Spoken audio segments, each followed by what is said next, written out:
Get in some streaks where we lost some. We just about 10 days ago we were in a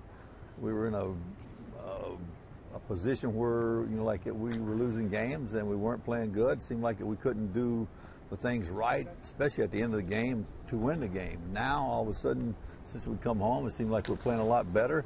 We're winning the close games. We're getting a big hit at the right time. Our starting pitch has been outstanding on this homestand, and I've kind of seen us play two different ways. I've seen the good side. I've seen the downside. But at the same time, I look up, and we were 8 games over 500, and we're in first place. And actually, we were 5 games up in the loss column, and that's what counts. And when it's all said and done at the end of the year, the loss column definitely is going to dictate how many games you're ahead and behind. And I think the first half is we have accomplished something. We're in first place, and if we play good, consistent baseball the second half of the season, I don't see no reason in the world why we don't win our division. You are the defending world champions. You're the manager of the defending world champions. You're going to get on a plane today after the ball game, go to St. Louis, and manage the All-Star team. What's that mean to you? That means a whole lot. That's the first time in my managerial career, of course, I've ever managed to get the chance to manage an All-Star team. I'm very excited about that. I'm very excited to be around all the guys, the greatest players in the major leagues. And at the same time, I got 5 guys of our own on there, and they're the ones that made it possible for me to get there anyway by winning the World Series. And I'm very excited about that. I'm excited about the part of our organization and also the fans of Philadelphia and the city, of course. I think it's great for all of us, and I know our guys is going to give us a well representation. And one of the biggest things about it, we get a chance to try to win it. I was going to say to you, win it. The National League hasn't won that thing very much lately. How much do you want to win it for the National League? I think home field advantage is big in the World Series. And, of course, I think the Phillies can get back there if we play the right kind of baseball. So, I think it's very important that I try to win it. Or we try to win it. I shouldn't say I, Wheels. I say we. Charlie, good luck this afternoon. Good luck at the All-Star game. Thank you, Wheels. All right, Tom, with Charlie Manuel, the manager of the National League team in the All-Star game on Tuesday in St. Louis. Back to you. All right, Wheels, thank you very much. Yep, the Phillies representatives will leave after this ball game, but first they have to deal with Virgil Vasquez for the Pittsburgh Pirates against Jay Happ. The starting lineups are coming up next.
The Phillies and the Pirates in the final game of this 3-game series. And prior to the start of the ball game on Sundays, it's usually the starting 9 that heads out to the respective positions. One player and one youngster. And look at that youngster.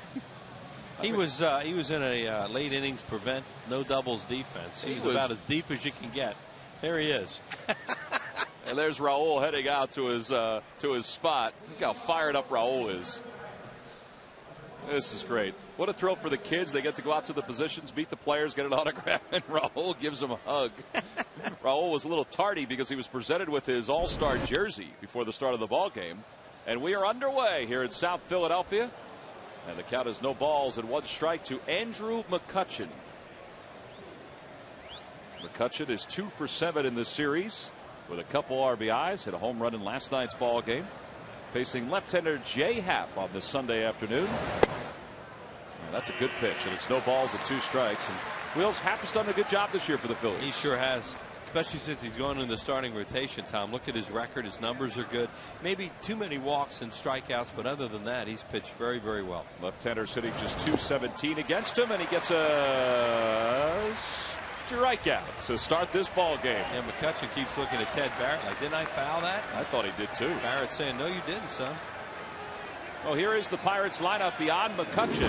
Batting second is Freddie Sanchez, the second baseman. Garrett Jones, the left fielder, hits third. Ryan Doman is the catcher.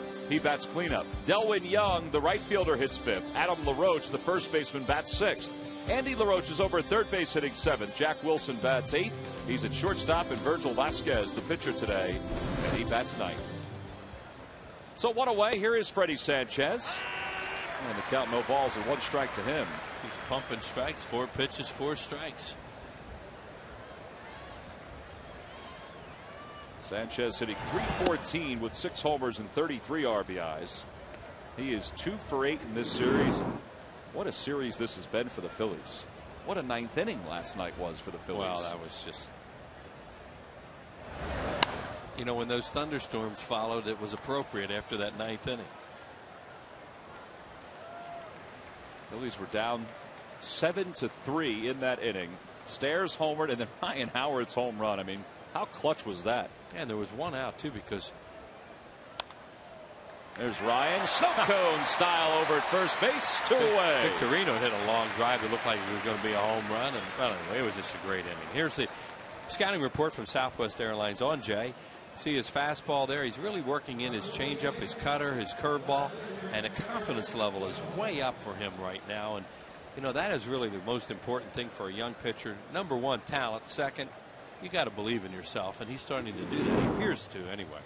Well, Garrett Jones riding a 7-game hitting streak for the Pirates, hitting .316 overall since his call from AAA. And Happ delivers a strike on the outside corner. Well, he's throwing everything over here in the first inning. His fastball and his breaking pitches. Hasn't thrown a changeup yet. You wonder how last night's game affected these players. I mean, as giddy as the fans were, and as we all were, because it was an unbelievable 9th inning. I walked out with Jay Happ last night, and he had a smile going from ear to ear. That's an emotional game for both sides. It's a good game to come back today and not have batting practice, you know, to just kind of hang around the clubhouse this morning, because that was really something last night. There's Paul Bacco. Right, he got the game-winning hit. And he gets the day off today because Carlos Ruiz is back in the lineup doing the catching. As Carlos said this morning in Spanish, todo bien hoy, which means everything's fine today. I asked him if there was anything that bothered him. He said, well, throwing a little bit, but he doesn't think it's going to be a huge deal. He's okay. And there's a strikeout for Jay Happ. 2 strikeouts in the inning. That's a pretty good slider right there. 1, 2, 3 go the Pirates. We head to the bottom of the first. Pirates nothing. The Phils coming up.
Out getting his jersey from Ruben Amaro for this year's All-Star game. All of the representatives, players, coaches, the Fanatic, Raul Ibanez, they were all out there, and they were given their All-Star jerseys that they'll wear in this year's batting practice sessions and the home run derby and all that stuff. And as we said, even the coaches got theirs today. Well, what a great representation for the Phillies in St. Louis this week. That is just tremendous. See Ruben out there with all the guys, and makes me proud seeing all those guys going to be out there in St. Louis this week. Huh? First time since 1995 that the Phillies have 5 representatives on the All-Star team, as the National League is trying to win for the first time in a dozen years. American League's won 11 straight. Yeah, and the National League's been really close the last few years and just not able to get it done. Extra inning games and late inning leads, and Charlie's really serious about trying to win that thing on Tuesday. And I asked him today, I said, "You going to have any fun?" He said, "Probably not till it's over." Jimmy Rollins leads things off against Virgil Vasquez, and the count is 2 balls and no strikes. So here are Vasquez's numbers. This will be his 4th start, 1-2 with a 4.50 ERA. He was 5-2 at AAA, his 3rd year at AAA, and it's 3-0. We really like to jump on the Pirates if you could today, because I mean their heads have to be a little bit down after that game. That's a tough game on the road last night. Lose a game like that. There's ball 4. Jimmy with a leadoff walk, and it was his walk in the 9th inning last night that really helped the Phillies in that ball game. And today's starting lineup for Charlie Manuel, brought to you by Budweiser. You saw J-Roll, what a homestand he has had. Shane Victorino, the center fielder, bats second. Chase Utley's over at second base, hitting 3rd, followed by Ryan Howard and Raul Ibanez. Jason Worth is in right field, hitting 6th. In the bottom 3rd, Pedro Feliz, Carlos Ruiz, and Jay Happ for the Phillies. And here is Shane Victorino, hitting .309 on the year. 3 for 9 in this series, and Shane was hitless in last night's ball game, 0 for 5. But what he has done on this homestand has really lifted not only this offense but also his individual numbers. Well, he was 0 for 5 last night, but Jack Wilson made one of the best catches you will ever see, and then followed it up with a play to first base. It was just remarkable, a double play, and it looked like that they maybe won the game for the Pirates at that point, because the Phillies had base runners after that and didn't get anything, and that play that Wilson made was just one of the best I've ever seen. 1-1 the count to Victorino. Well, talking to Jimmy today about it, I said to him, I said, can you appreciate, because you're a shortstop, what Jack Wilson did? And his eyes got wide. He said it was an unbelievable play. He said he couldn't tell whether it was going to drop between Wilson and Garrett Jones, so that's why he was dancing in between the base paths. Yeah, that's what we talked about when we showed the replay last night, that he's caught in between, because if it drops, the left fielder picks it up on one hop, throws him out at second. But the more remarkable thing was that Wilson threw that blind throw to first base on one hop, and it was a seed right there. Went right past Jimmy's jersey. He said he felt the breeze going right past his jersey on a bounce. Base hit to right field, and the Phillies have 2 runners on here in the bottom of the 1st inning. So Victorino, who was hitless last night, gives the Phillies runners on 1st and 2nd with nobody out. Now here's this play. Jimmy's at first base, and this looks like a base hit. And watch Jack Wilson. Unbelievable. Now watch him pop up. Boom. One hop throw. There's Tom says it goes buzzing by Jimmy's jersey. And look at Wilson. Yeah, man, I made a play like you can't believe. And then he went in the dugout, and he was still buzzing. He was still buzzing. Jimmy said that he was watching Garrett Jones, the left fielder. And when Jones put his arms to his side, he said he thought of Pat Burrell. He said every time he went back as a shortstop and Burrell put his arms to his side, he knew he wasn't going to get it. So he thought that ball was going to drop in. That's a great point. That just shows you how aware Jimmy Rollins is of everything. Never would have thought of something like that. That's amazing. Well, the other thing he said, too, was that Tim McClellan, the second base umpire, he said he's so tall that he blocked his view of Jack Wilson. He said he didn't even see Jack Wilson come into the picture. Wow. There's Tim over at first base. Well, you can laugh about it and show it now, because the Phillies wound up winning the ball game.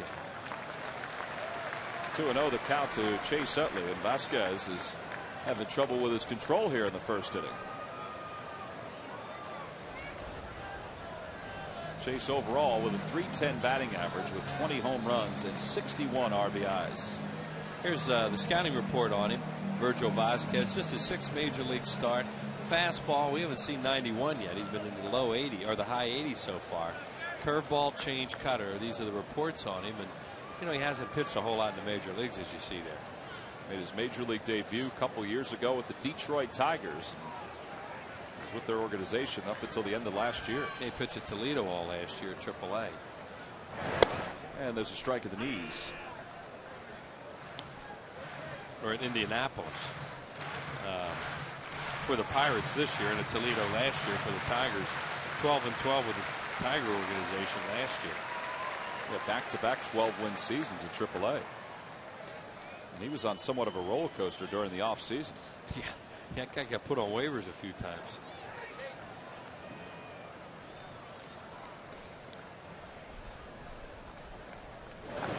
Ball 3. It's 3-1 to Chase. The Lucky McDonald's Phillies home run jackpot contestant is Minnie Weiss from Bethlehem, PA. If the Phillies hit a home run in today's ball game, then Minnie will win $100. Introducing McCafe coffees at McDonald's, a new line of lattes, mochas, and cappuccinos. There's Ryan Howard waiting on deck as Chase has worked the count in his favor at 3-1. Chase is 3 for 7 on this homestand. Well, he's in a great hitter's spot right here. You know, he can hit his pitch. He does not have to hit Vasquez's pitch at 3-1. Still got a pitch to play with. And he pulls it toward first. Ooh, nice play by LaRoche. He doesn't have a play at second now. Has to race Utley to the bag. He's safe at first base. It's an infield single for Chase Utley off of a very fine defensive play with the leather for LaRoche, but he just couldn't figure out what to do with it. Yeah, he had it froze, and I don't know whether it was the pitcher there covering. I don't know if Vasquez was there either when he looked up. You have to see on the replay. And John Russell, all you can do is fold his arms and think, boy, this one's not starting out too good. Now, this is a tremendous play because it takes a bad hop. Look at that play. Now LaRoche, no, he didn't cover. He wasn't even close to being at first base. As Vasquez really hurt himself there. Now LaRoche, great job by Chase Utley. You don't want to go head first into first. You don't want to slide into first very often. In that case, good job. So the bases are loaded now for Ryan Howard. 2 hits and a walk here in the first. And Ryan takes the breaking ball high, and it's 1 ball and no strikes. You wonder what happened to Vasquez on that play, though. He just absolutely froze. And he's got nothing else to do but run over to first. I think he may have been going back behind home plate thinking that ball was getting past LaRoche. Maybe that's what happened. But his first move's got to get over. He's got to have the ball go through first before he goes and backs up. But you're right, maybe he did that. 1-0 is hit in the air to right center field. A towering shot. It's going to stay in the ballpark. Tagging from third is Rollins. Tagging from second is Victorino. Tagging from first is Utley. And the Phillies lead it 1-0. Talk about a great out. That's close to being a grand slam home run. He hit a curveball and he just got out front. But you advance all kinds of base runners on that and get a run out. So the Phillies lead it 1-0 here in the bottom of the first with 2 runners in scoring position. See him get out front a little bit right there. Ryan had to reach for a curveball, and that keeps it in the ballpark. But really good base running too by Utley. Easy for Victorino to get the third, but Utley's smart play tagging going to second. Well, here's Ibanez, had 2 doubles last night. What that does is take the double play out of order right now, and you can get a run on a ground ball, a fly ball, and be up 2-0 right away. See Raul's numbers: 60 RBIs. The Phillies have 3 hitters with 60 RBIs or more. The first time since 04 for the All-Star break. And it's 0-2 to Raul. Pirates play the infield back with 1 out, so they'll concede a run to try to get an out.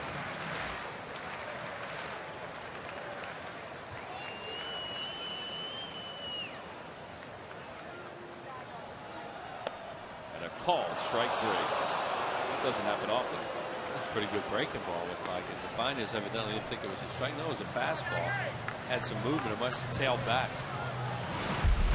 Time now for our Key State Chrysler Jeep Keys to this afternoon's ball game. Hey, stay focused. One more game. The bags are packed. The buses are running. Airplanes are ready to go. And you can really lose concentration on a day like this. So bear down. And Vasquez, he's a very inexperienced young pitcher. And you have a chance right here to catch him for a few in the first inning. Phillies have gotten one, but now there are 2 outs for Worth. And Jason takes one for a strike, and it's 0-1. Yeah, if this guy were to get out of bases loaded, nobody out with that ball Ryan Howard in, and just give up 1 run, that's a big lift for the Pirates and Vasquez. See Jason, 19 RBIs in 9 games on this homestand. And it's 1-1 now to Jason.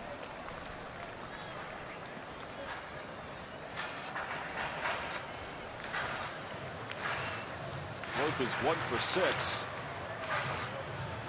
against Pittsburgh in these first 2 games with 4 walks. That's one of the things he's been doing. He's been walking an awful lot lately. Well, his on-base percentage is really good.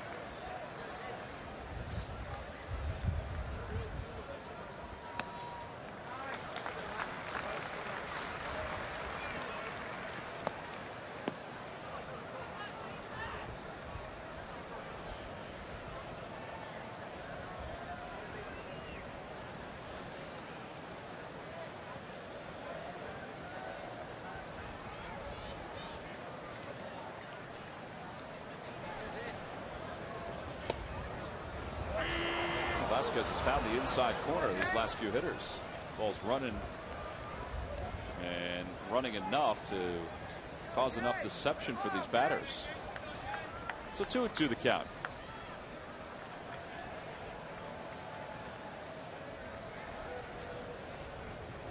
See, they're giving signs without fingers. They're just using hand signs there to parts of the body. Having a little trouble getting together. Jason pops it up. That should find the seats. It does. So he's still alive. Vasquez didn't cover first, but he did a Jamie Moyer on that pop-up. He was over at the dugout. He's 27 years old, a former 7th-round pick in 2003 by the Tigers. I mentioned that he's been rolling around on waivers since the end of last year. And he's dealing with a guy that has reached base safely in 18 consecutive games with a hit or a walk. And he fights another one off.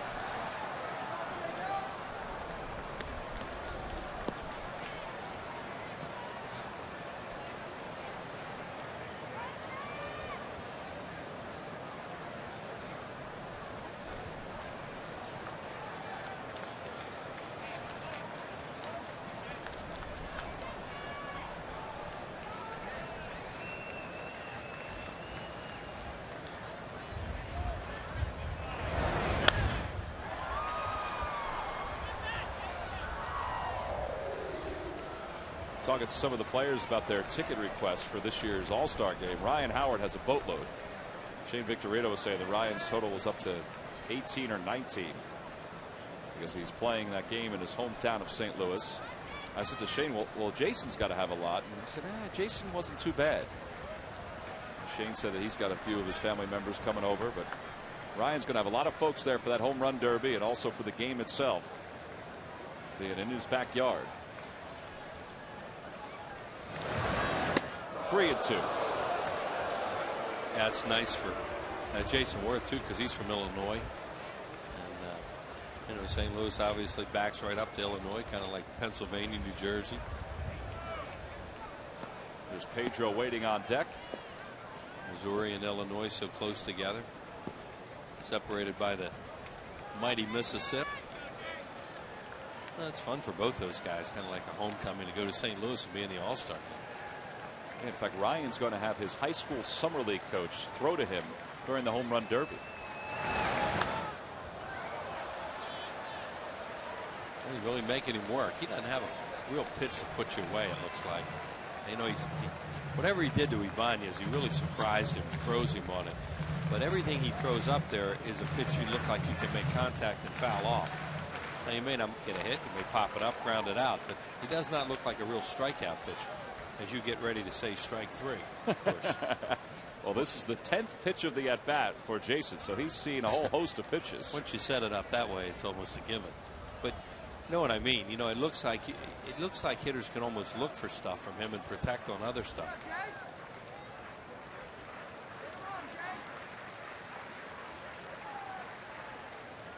Ball 4 and the bases are loaded.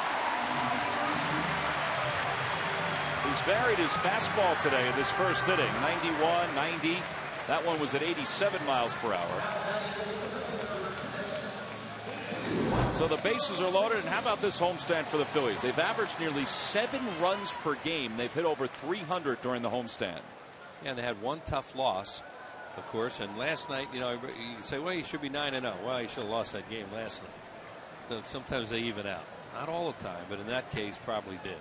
So Pedro bats with the bases loaded. And he takes one on the inside corner for strike one. Feliz had a base hit in last night's game. In fact, there was a moment where I think a lot of folks thought his base hit was going to win the ball game. Yeah, it hit Matt Capps in the either in the back of his leg or in the hamstring area and stayed in the infield. He's down 0-2. Pedro with 5 grand slams. Phillies will take a base hit right here. Get a couple more runs home. They have good speed on the bases all the way around. And in the air to left field. That one's well hit. Backing up is Jones. Grand slam! Pedro Feliz! A salami for the Phillies' third baseman here in the bottom of the first inning. And just when you wondered whether the Phillies could blow it open early, they have. And Minnie Weiss of Bethlehem, you've just won $100, courtesy of the McDonald's home run jackpot. The 6th career grand slam for Pedro Feliz. And a mistake, of course, on an 0-2 pitch. And John Russell, well, what are you going to do? Looked like they might get out of that with one, and what a moral victory that was going to be. One pitch away from getting out of that inning, and 1 run, and bang, the Phillies do what they do really well, and that's hit the ball out of the ballpark. 15th home run on this homestand for the Phillies. The 6th of the year for Pedro. And how about Feliz with 45 RBIs now before the All-Star break? Well, he was really hot with RBIs, and he cooled off a little bit, and now back at him.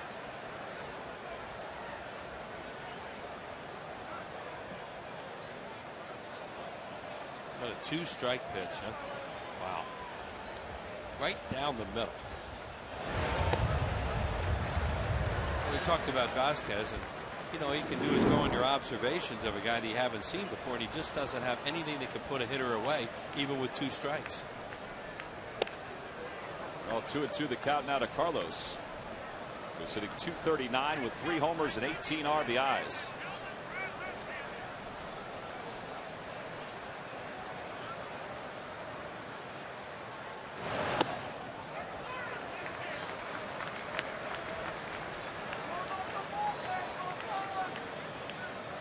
Pitcher up in the bullpen since 2nd or 3rd hitter. Yeah, Jeff Karsten's been loosening up.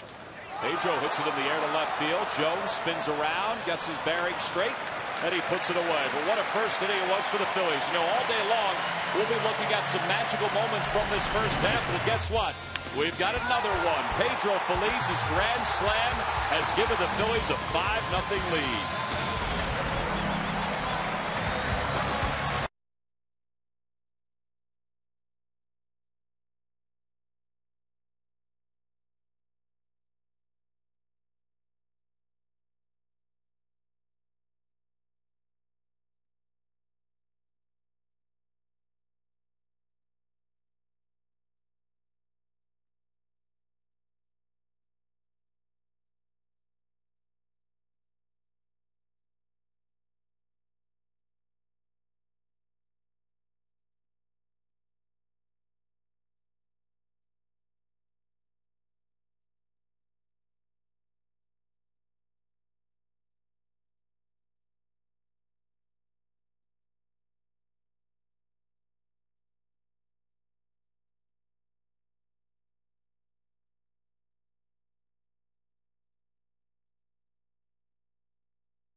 to nationals. How about this grand slam from Raul Ibanez against Joel Hanrahan, a game winner.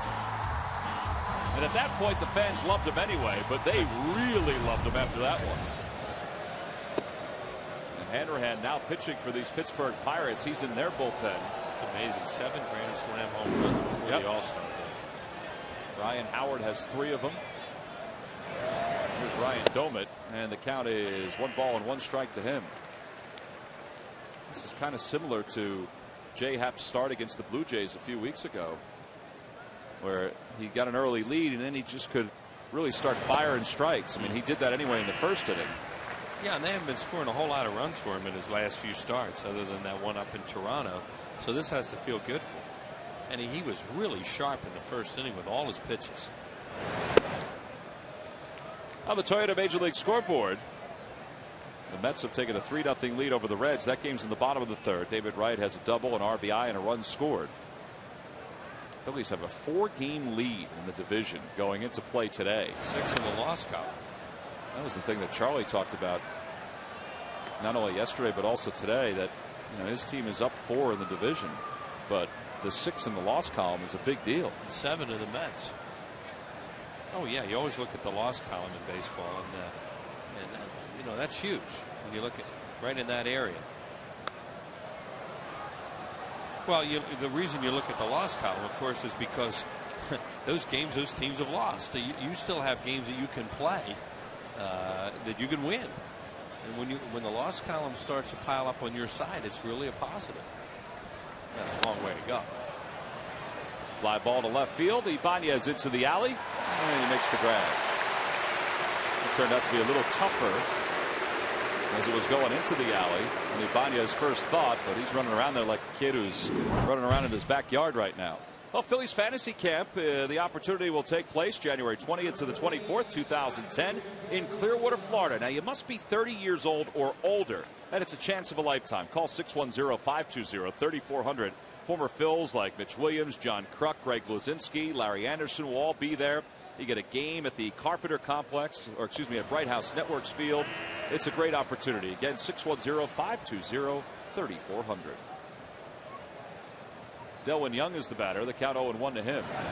Early in this game, but Charlie made a point before the game today on his radio show to say that he's going to get Ibanez out of some games that are blowouts. By that, one way or the other. If you're leading by a lot, maybe losing, he's going to try and do a little more of that. And he said, I may even do it today if things go in our favor. He says, I don't want to think about it the other way. Chuck had a lot on his mind this morning. Off the end of the bat, that's going to be at the center field, a base hit. He got a lot of all-star responsibilities as they're dealing with some guys that are injured and how to replace them. And his phone was ringing. He was talking to different managers around the league, talking to the league office. He was trying to think about today's game, but he was a little distracted. Well, Matt Cain was injured yesterday for the San Francisco Giants. He was supposed to be part of the National League's roster. He's not going to be able to pitch. Jonathan Broxton had to have a cortisone shot from the Dodgers. He's not going to be able to pitch. So they've got to replace 2 pitchers before Tuesday's game. Right. Now, they've already replaced one of those pitchers, as Trevor Hoffman is going to replace, I guess you could say he's replacing Broxton, because that injury happened before the Cain one, and now they have to decide who's going to replace Matt Cain. Well, they're buzzing around here, and the Pirates people have told us that that Zach Duke is going to be the replacement. And Zach Duke didn't hurt his chances with Charlie Manuel the other night with that game he pitched here.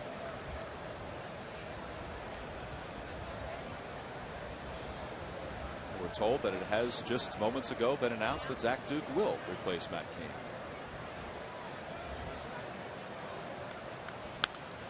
1-2 the count to Adam LaRoche, who's sitting 252 with 12 home runs and 39 RBIs. There is Zach Duke, and he really did pitch a heck of a game the other night. Got a complete game loss for the 2nd time this year. His team has only scored 7 runs for him in his 8 losses this year. 7. That's not a whole lot of support. No, not a whole lot.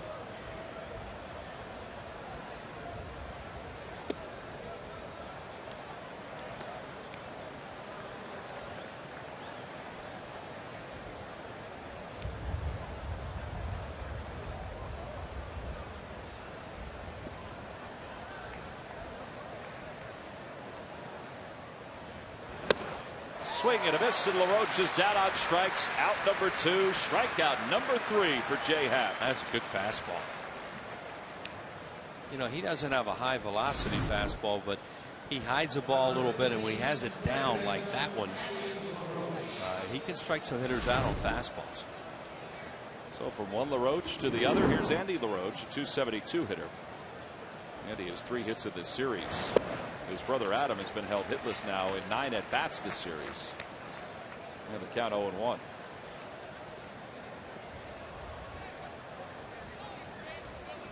And Happ is throwing all of his pitches for strikes right now. He came right out of the chute with command of everything, and he hasn't really used his changeup that much.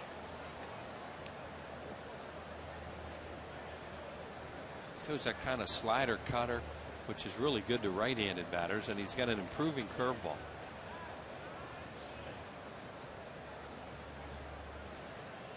His only thing in this ballpark is that he has to keep the ball down because he can get hurt with fly balls here. He's never going to be a ground ball pitcher. Or at least at this point, it doesn't look like he'll be a ground ball pitcher. And Rich Doobie really stresses that on him, that his high fastballs have to be purpose pitches and not mistakes.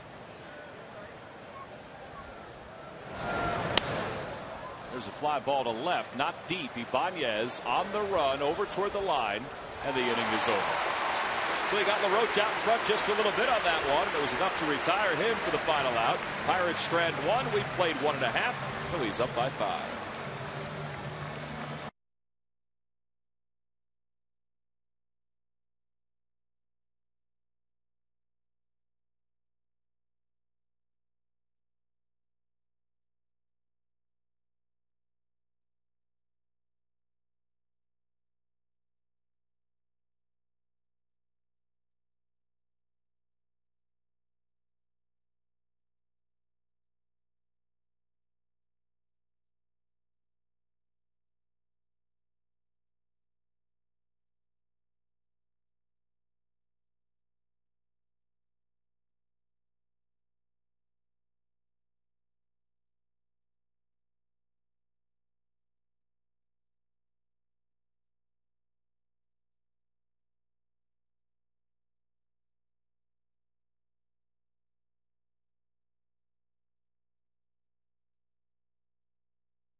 Men, and remember, you can also catch Philly's favorite comedy every weeknight at 6:30 and 7 on MyPHL 17.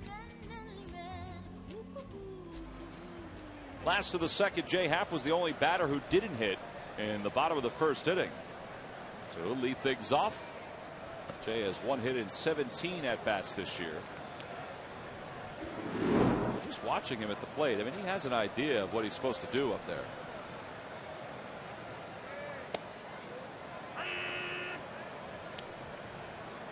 Phillies scored 5 runs in the bottom of the first inning, capped off by Pedro Feliz's grand slam. To center field, that's well stroked. McCutchen going back and makes the running grab. Jay Happ thought he had his first career extra base hit. Keep talking about Happ, that he's going to hit in the major leagues because he can make contact. And that ball, man, McCutchen was playing really shallow. He has been very, very impressive. Look at him. He can't run to a spot because it's hit too low. He's got to keep looking at it. Ran to a spot at the beginning, but then has to look at the ball the whole way. It's a hard play, and a good-looking outfielder is young McCutchen, Andrew McCutchen. Well, 1 out now for J-Roll, who started the first with a leadoff walk. And he scored on a sacrifice fly by Ryan Howard.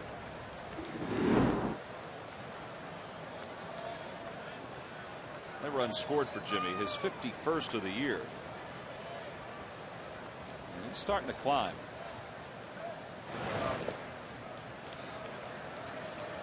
We heard Ryan Howard last night with Sarge after the game make a point of saying, you know, that now that Jimmy's got it going, what Ryan said, he's out of his little funk. Calls him Young James. Young James is out of his little funk. You know, the Phillies are a different team offensively, and ho hum, who doesn't know that? Well, he's walked 3 times, but in this series alone. Yeah, and his teammates just really appreciate the way Jimmy can jumpstart him, and they know he's their leadoff hitter, and he's the guy that makes them go. Well, last night, not only did he put together a solid night offensively, it's all part of his month of June numbers. And he rips that one fair down toward the corner. And yes, he is feeling pretty good at the plate. And he'll cruise it to second with a 1-out double.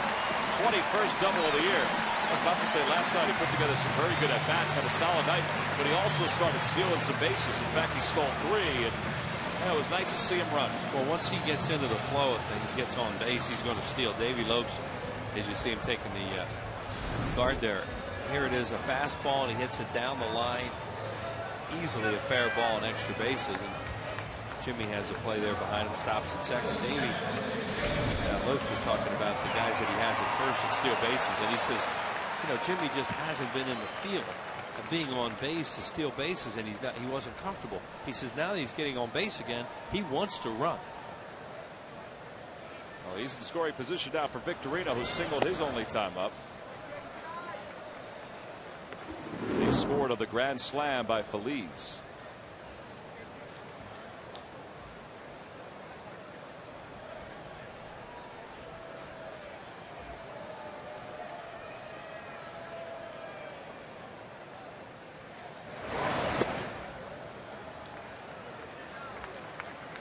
There's Jeff Karstens. He's still warming up in the bullpen for the Pirates. He's throwing a game out there. He's going to get the feeling he'll be in this one.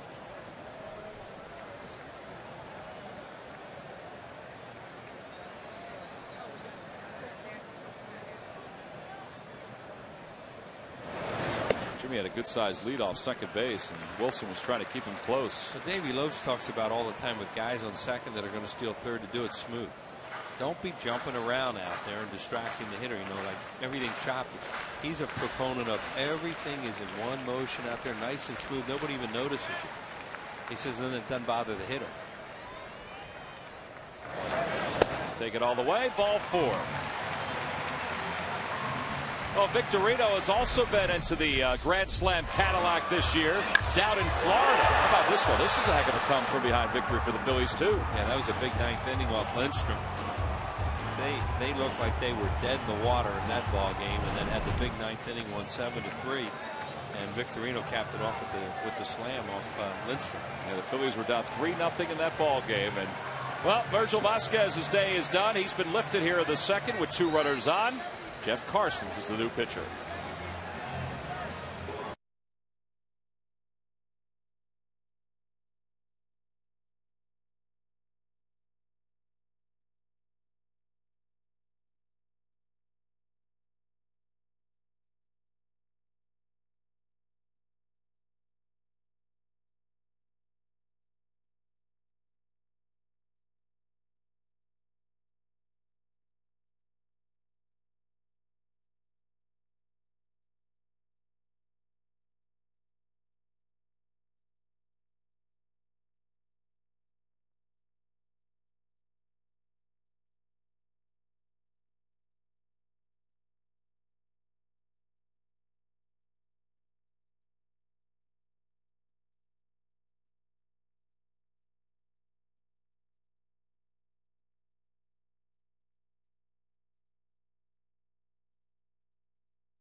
with MLB.tv, the ultimate baseball experience featuring 100 out-of-market games per week live on your computer, and catch those you missed on demand. For more details, visit Phillies.com, where baseball is always on. Well, the offense is on here today as the Phillies lead 5-0 in the bottom of the second inning. They have 2 runners on, and a new pitcher for the Pirates. It's Jeff Karstens in his 22nd game, 3-4 with a 4.85 ERA. Now he's in very early here in this afternoon's game, but that's not a big deal for Karstens because he has been a starting pitcher for a good part of his career.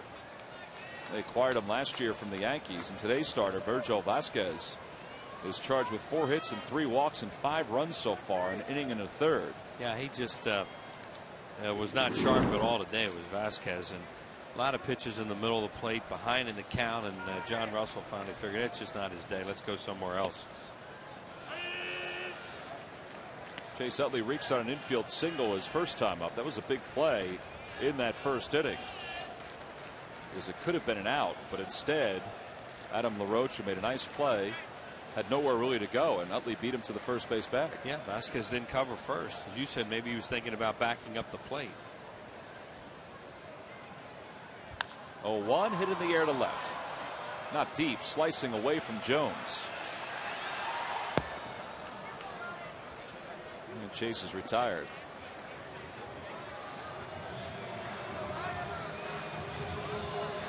Pirates made a ton of deals last year.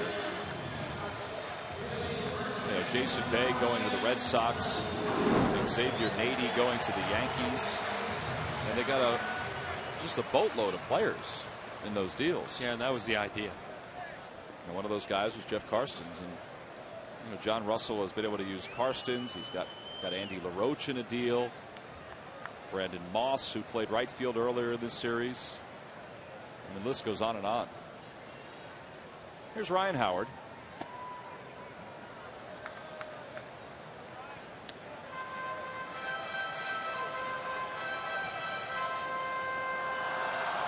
Ryan, a sac fly his first time up.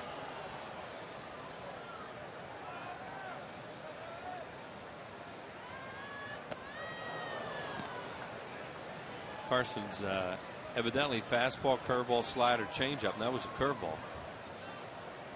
That's a pitch that Ryan Howard almost hit out of the way. Almost had a grand slam early in the first inning when the ball Howard hit the deep right center, and then of course Feliz hit one later on. Another curveball right past Davey Lopes,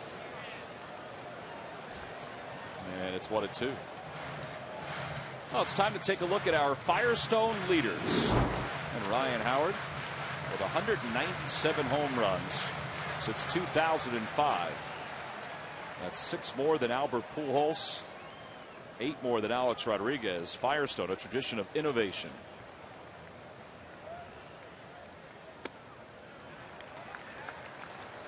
I mean, to think about Ryan leading the way, leading that pack of players. And he's going to be in that home run derby this Tuesday. And he said, hey, all the pressure's on Albert Pujols because it's his ballpark. That's right. Might be my hometown, but it's his ballpark. Yeah, and that park really isn't. It's symmetrical. I mean, it is symmetrical. Meaning, left, right-hand hitters, it really doesn't matter that much. Well, Ryan is down looking on strikes. Phillies strand 2. We've played 2. 5-0 Phils.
This was one of them earlier this year.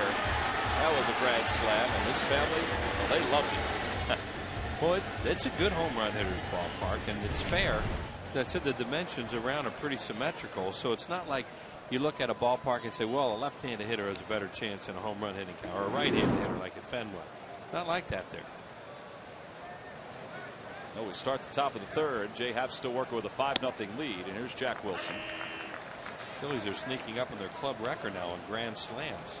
8 in a season, 93, that's appropriate, and 2005. So they have, what, 7 right now? Yeah, and Ryan has 3 of them. And Ryan established the franchise record for grand slams this year, passing Mike Schmidt. Get the feeling he's not done. Well, they get a lot of base runners. And it remains 0-2 to Wilson.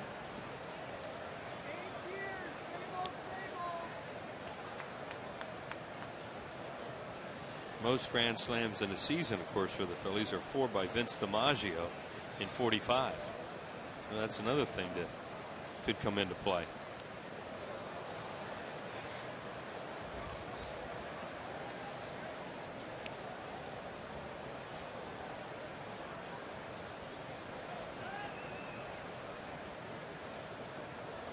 Well, the umpires this afternoon, Ted Barrett's behind the plate. Tim McClellan, the crew chief, over at first. Andy Fletcher at second, and Greg Gibson, who was behind the plate last night, is over at third. I thought Greg Gibson did a pretty good job last night behind the plate. I thought he was pretty consistent with his balls and strikes. Well, you didn't see him talking to him that much, and that's always a sign there's Gibson of an umpire doing a good job if we don't talk about him either. To third on the glove side. And Jack Wilson's retired for the first out. Well, Wheels, we got a good one today. It's time for the Dodge Stump the Fans trivia question. Log on to Phillies.com. Go to the fan forum section for all the information. And please submit your answer on the subject line. The question is, who was the first Phillies pitcher ever to win an All-Star game? So your definition of a good one would be one that I have no idea. Pretty much. The answer will be revealed in the 7th inning. And I don't even think that long period of time between now and the 7th inning will help you at all. No, because that means it was back in something probably that is in the teens. Jeff Karsten 1 for 16 for the season. That may be the best guess I have all day on. Well, the All-Star game, here's your first hint. Oh, that's right. It didn't All-Star start game till the began 30s. in 1933. That's right. I just, in the 30s in Chicago, right? Right. Yeah. And I was just put in my ear that I was already born, which is not true. Very funny. I was born the same year that Vince DiMaggio hit those slams. Well, maybe as a gift. Maybe somebody gave you a book on Phillies trivia, and then this answer would be in there. It could be, but I'm not allowed to look stuff up, so I'm going to adhere to that. 2-2 the count to Karstens. I could run back in a computer and find it right now, but what could. fun would that be? That'd be like kicking your golf ball out from under a tree, hoping nobody saw it. I mean, that's what you've done before. I don't do that. Do 2 pitch to Karstens. I'm just playing by myself or something. You know, that doesn't matter. Not in a match.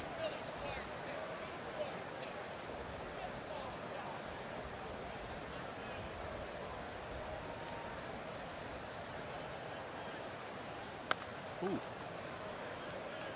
Just to give you another hint, though, Dom DiMaggio would probably know this person, or Vince DiMaggio would probably know this person. Well, yeah. If it was in the 40s or 30s. I can't wait to hear the answer. I can't wait to try to pronounce the answer. There's a called strike 3 as Karstens is down looking. 4th strikeout of the day for Jay Happ. And 2 away here in the 3rd. And back to the top of the order for Andrew McCutchen. Well, with all the issues the Phillies have had here at home, if they were to win today, they would be within 1 game of a 500 record here at home, which is still not great, obviously, but it's a heck of a turnaround for Charlie Manuel. It would give them a 10 over 500 on their record too, which, you know, they're just their record would be so good, but they had that 4-14, right? 10 under, 500 right there. And, you know, so now some ways to get back. On the hands, that ball floats out to left. And it's a 1-2-3 inning for Jay Happ. So Happ's retired 5 straight comfortably through 2.5. And Pedro Feliz, so far today's offensive hero, he's due up third. So we go to the bottom.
Bud Light with a refreshing taste of lime.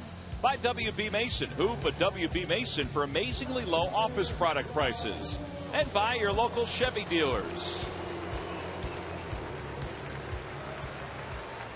A beautiful day in the shade or the sunshine, no matter where you are on this afternoon. I mean, it just doesn't feel like July. It's so nice out. I mean, it's not stifling hot at all. Sounded like it last night. It sure did. Ooh. Those sounded like July summertime thunderstorms. Man, it was lightning flashing every which way. It was as if you were dodging it, as if you were going down the slalom. Driving home last night, it was speeding up the windshield wiper night. Banez is 0 for 1. He is now down in the count, no balls and 2 strikes, facing Karstens for the first time. He looks really aggressive swinging the bat right now, like he's not holding back at all.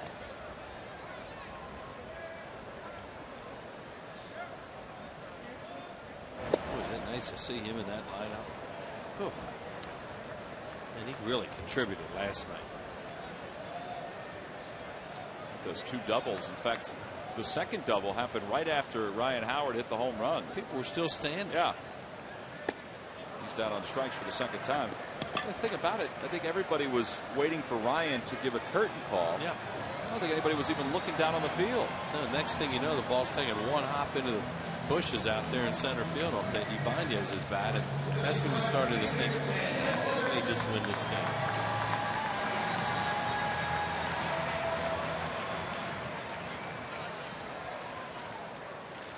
Jason Worth walked his first time up, came around to score on the home run by Pedro Feliz.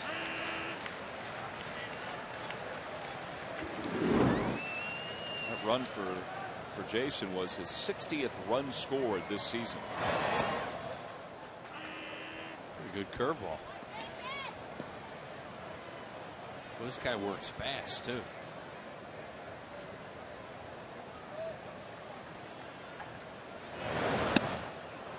Jason's down on strikes on 3 pitches. Curveball and slider, or was that a curve? That was another hook. Curve. Yeah, Okay. that was another hook. He backed up curveballs there to him. Really fooled him. Here's Pedro Feliz in the first inning, bases loaded and 2 strikes. And he hit a mistake there from the starter Vasquez, and 5-0. That's where we are right now. So Pedro batting for the second time, and Karstens firing strikes, and it's 0-1. Well, that was a slider or a fastball that cut away from him. So he's mixing them up pretty good right now.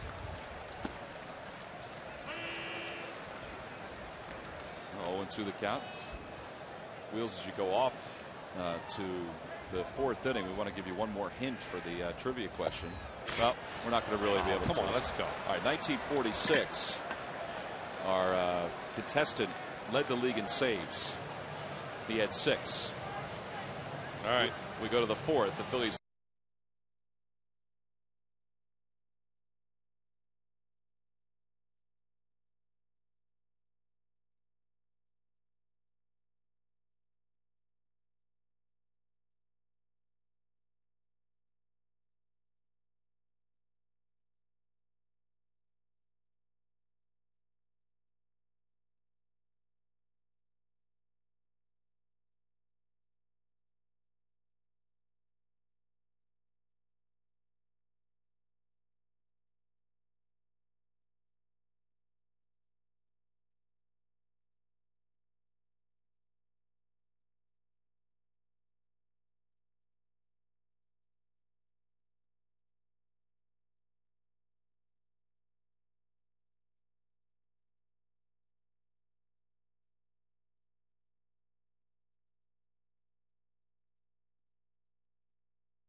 Second, a Citizens Bank Business Person Special and a Modell's Sporting Goods Kids Run the Bases following the game.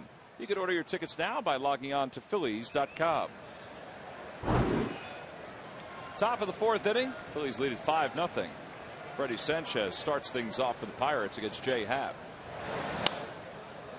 And it's no balls and 1 strike now to Sanchez, who lined out to Ryan Howard his first time up.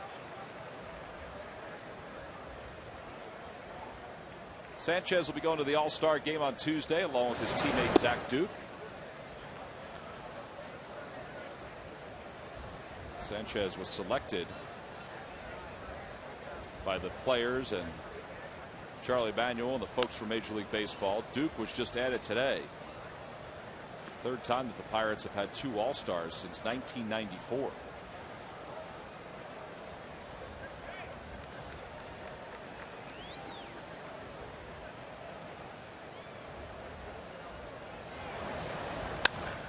The opposite way, that's a base hit for Sanchez. Worth get on it quickly, and Sanchez realized that, and he was hustling up the first base line.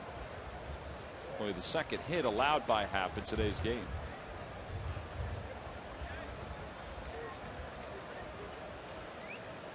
Tony Beasley laying down some signs over the third base coach's box. He and Freddie Sanchez were chatting at length during the middle of yesterday's ball game.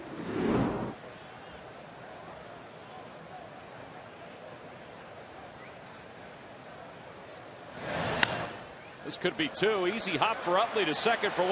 Rollins, he couldn't get control of it. So 1 away as they get the lead runner. And that you don't see that often from J-Roll. So 1 out here at the top of the fourth. Gary Matthews joins us as the Phillies lead at 5-0. Pretty good run support for Jay Happ early on, huh, Sarge? Oh, those 5 runs. Just not able to catch the handle on that. Easy double play. Loses the handle when he's getting ready to throw. Those are usually automatic.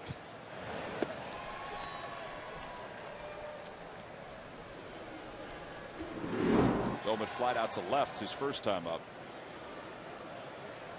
So he's 0 for 1 in today's game.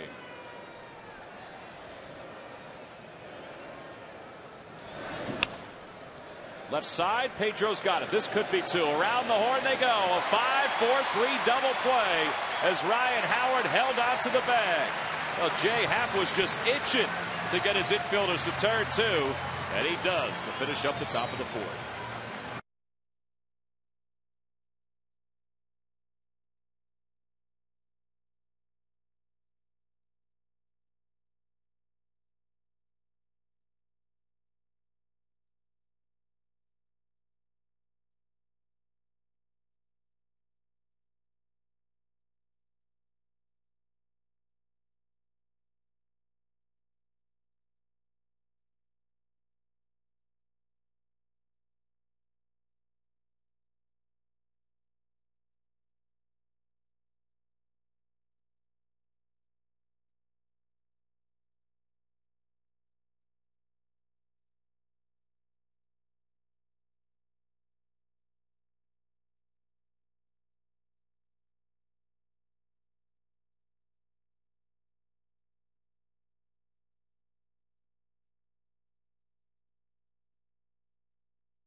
burgers made with juicy 100% Angus beef.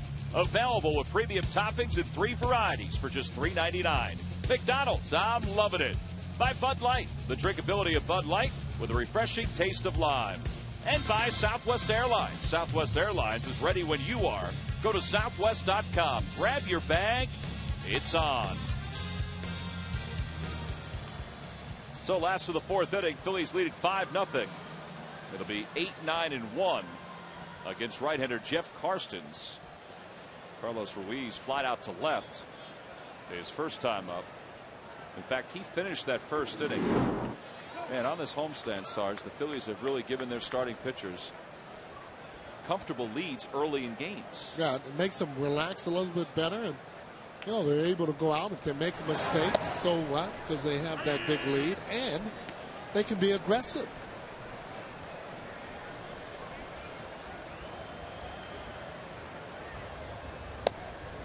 One and one the count to Carlos.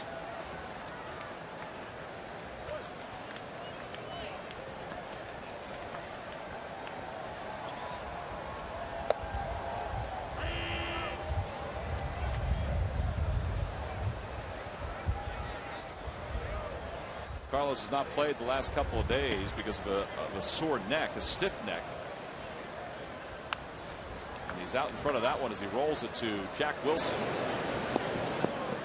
Carlos just thrown out. Carlos said today he's been using a lot of heat packs, things to keep himself loose. But in his absence, well, Paul Bacco has certainly ingratiated himself into the arms of these Phillies fans. Yeah, he sure did. When you get game-winning knocks, that'll do that. As Paul sitting back, chilling out, looking at a Sunday game with his sunglasses on, along with Big Joe Blanton sitting next to him.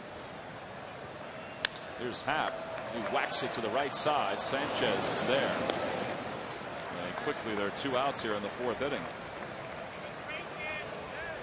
Well, this season, there's been a number of milestones for the Phillies individually. How about May 31st, 2009, Jamie Moyer with career victory number 250. Boy, I tell you, what a milestone, and done it with all heart. Doesn't have the greatest ability. It would like those guys you see maybe that he's passed up, and Bob Gibson. But again, having heart for you young kids out there will take you a long way. Well, he now has 254 wins. And how about the fact that Jamie, despite the struggles he's had this year, his win-loss record is exactly the same this first half as it was last year. Rollins in the air to right field. Young is back, and he has room just above the L in LA, and the Phillies are retired in order here in the bottom of the 4th.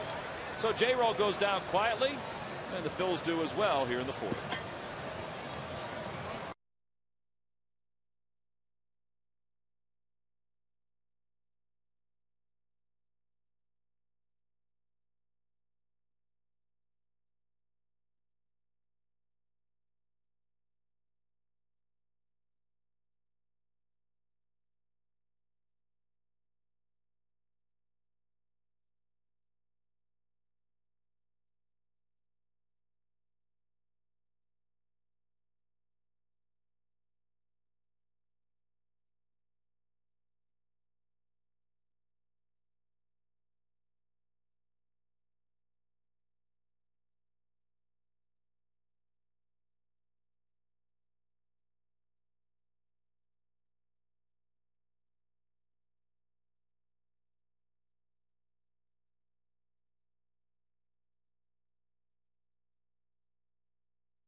critics love. For producer Sam Ramey, My PHL presents Legend of the Seeker, followed by Law and Order SVU on My PHL 17.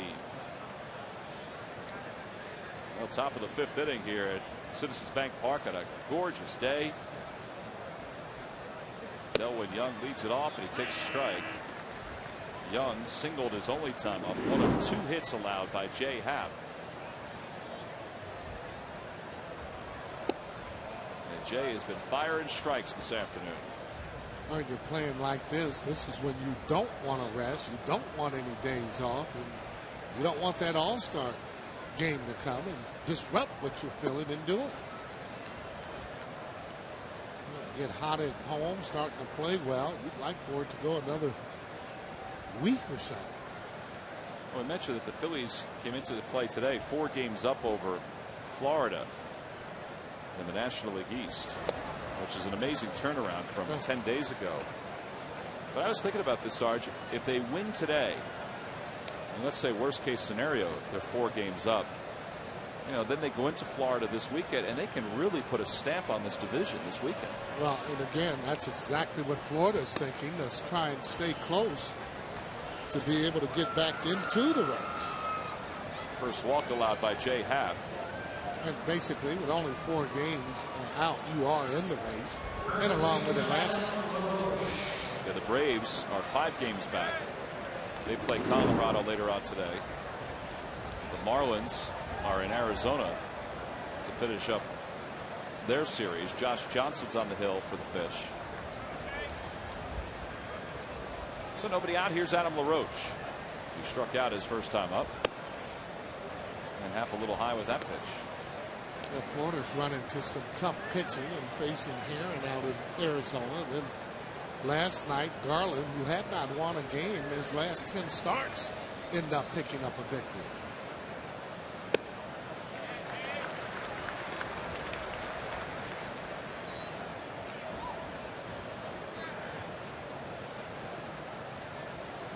Well, today it's Josh Johnson against Doug Davis out in Arizona.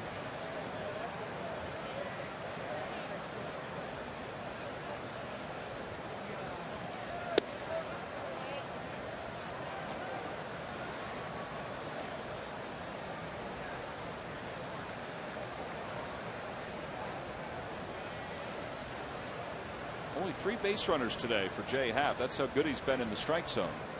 He's trying to stay that way with a 5-0 lead. And he's evened up the count 2-2 to Adam LaRoche. Well, LaRoche there looking like he was looking for a fastball just out in front of the breaking ball. And if you notice today that J.A. is throwing a lot more breaking balls than normally he throws on that curveball. He'll throw off-speed pitches, which is usually the changeup, but he's using a fastball. And you start getting that curveball over, I tell you, those hitters are going to end up having some difficult times. Do you think he's throwing more breaking pitches, Sarge, because he feels like the Pirates like the fastball too much? I think that he has more confidence in it. You know, I mean, before coming in, he's concentrating on getting ahead with the fastball, some change up, but, you know, he knows if he's going to be a bona fide starter in the league, you need a good curveball. If you have 3 good pitches, that's really all you need. Fastball, changeup, curveball, or slider. Oh, it's full now, 3-2 to LaRoche. Don't want to start walking a lot of batters. It's the quickest way for the Pirates to get back into the game.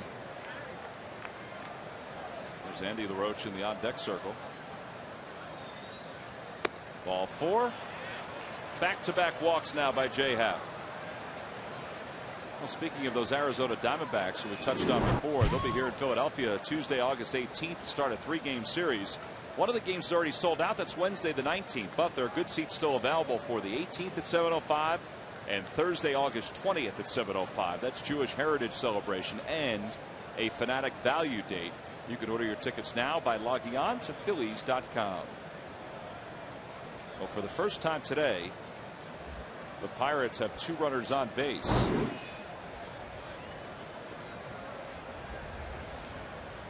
You know, we were discussing before, Sarge, about Jamie Moyer being even with his win-loss record from this year's first half to last year's first half. And Well, here are the differences for the Phillies. 5 less wins, but 6 less losses compared to last year. .261 batting average this season. ERA, though, a little bit higher.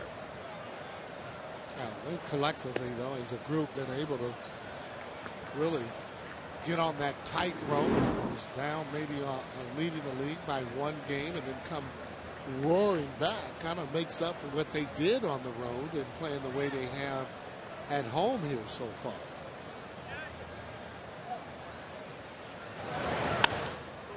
Looper towards second. Utley to the bag. There's a double play. And Chase was looking to see if he could get 3 out of that one. Yeah, again, for you youngsters, remember when there's a line drive that is hit, especially a low line drive, you got to freeze in your tracks. You can't be moving, especially when you're down with the game here, losing 5-0. There's a low line drive, and Utley coming over all the time and then diving. Young had actually taken a few steps over toward third base. No chance to get back. But you see Utley looking to turn 3. So 2 outs with a runner on first. Back-to-back innings. The double play has helped out Jay Happ, and it's hurt the Pirates. There's Gary Varsho, the bench coach for Pittsburgh. He was in the same capacity here with the Phillies for a number of years. First with Larry Bowa, then with Charlie Manuel. And it's now 2-0 to Jack Wilson. Yeah, needs to get that ball down, and don't slow it down the middle, especially when you have the pitcher coming up next. Although the Pirates have action in the bullpen.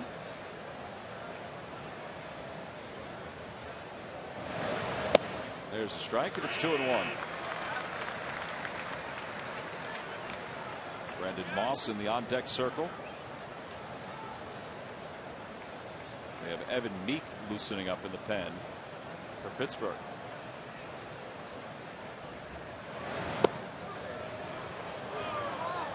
That's a pretty good pitch. Jay Happ wanted that one. Yeah, just missing if he did miss that.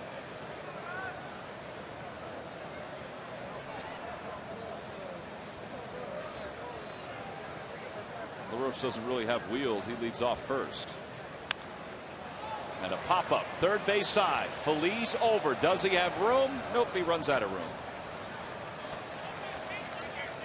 And there's a difference of just a few feet. If it was beyond those railings, he probably could have made a play. Yeah. Wilson broke his bat. High fastball. Jay Happ has been pitching high in the zone with fastballs. As long as he's not leaving it out over the plate, he's fine on it. They're borderline high from being called balls.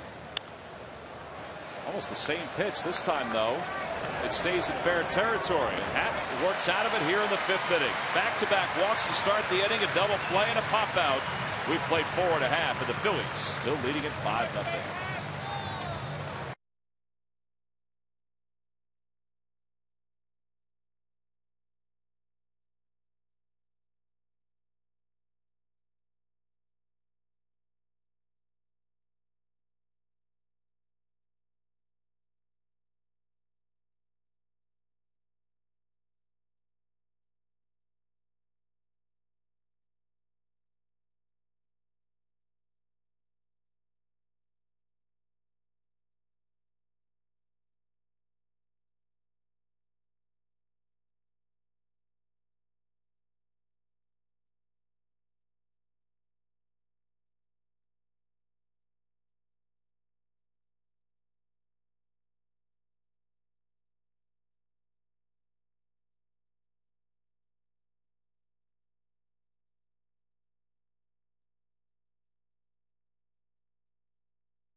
Positive emotions, and of course the most difficult of weeks, the week that Harry passed away, and of course the memories of Harry are still broad in everybody's mind as Victorino begins the bottom of the 5th inning. And every day that we walk into this booth, we obviously are reminded of the legacy that is Harry Kalas, seeing the plaque that's outside this television booth and the great legacy that he left, and of course the jacket in the dugout, the white shoes in the dugout. And you know, it's never easy as the mourning process moves on. The baseball season kind of helps things along and has helped things along, but I'll tell you, there's not a day that goes by that you don't think of HK, not only because of the patches, but just because of the fans and the stories and just the number of people, Sarge, that we meet during the course of a baseball season that remind us about it. Yeah, no doubt. And exactly right. Everywhere you go, somebody's asking you, hey, how'd you guys handle that with Harry? Hey, tough loss and so on. And obviously, you'll never, ever be able to forget him, and none of the fans will. And just an icon. Well, one of the great things that the Phillies have done, and the Phillies have done some amazing things as an organization to honor Harry's memory, not only the board out in left center field, but the plaque outside the booth. But after every win here at Citizens Bank Park, the song High Hopes that Harry sung the night before he was inducted into the Baseball Hall of Fame, they play that video presentation. And while the team was losing here at home, that was the tough part, is that you just wanted to hear that song. Right. Because you knew every time there was a win, that song would be up there on that board. Oh, God, you know those words all the way. I mean, you could just sing it and hear him singing that song, and tell you, it is a real memory that you'll always be able to have and keep with you. Well, our thoughts are always with HK, and you know, as we said, everywhere we go, it doesn't matter what ballpark we're in, the stories that, you know, the simplest stories that people tell us, as Utley skies one to left as Jones will come under it. You know, from the security guards to the ushers to the fans who always caught up with him from time to time. And, you know, we thank all of them for sharing those stories with us.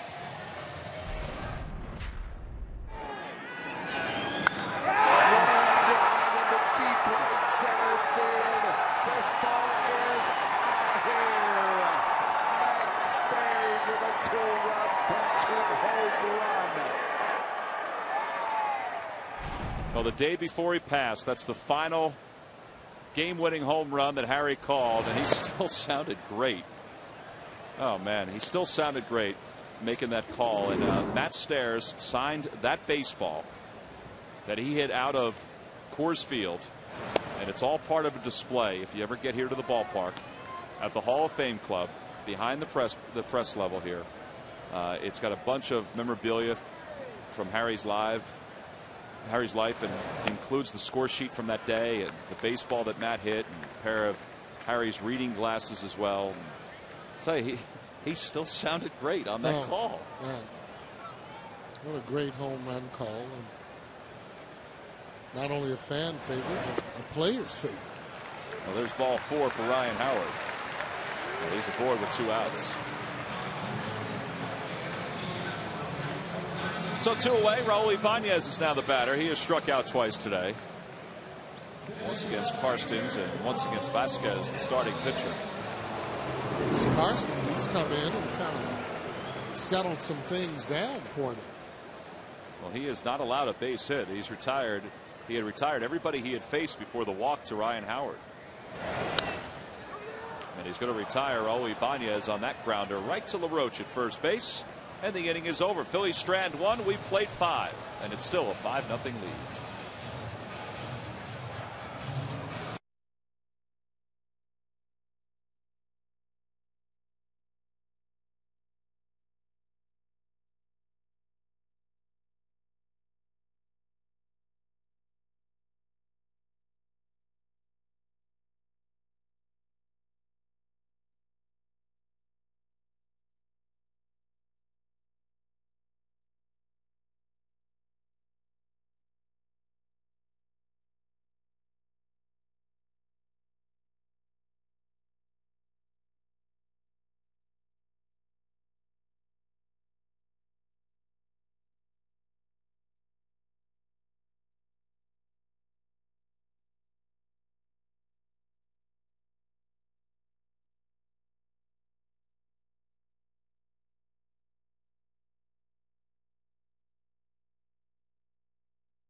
to the Midsummer Classic for a 4th consecutive season and 4th time as a starter, while Raul looks to make his first trip to the All-Star Extravaganza after a tremendous first half with his new club.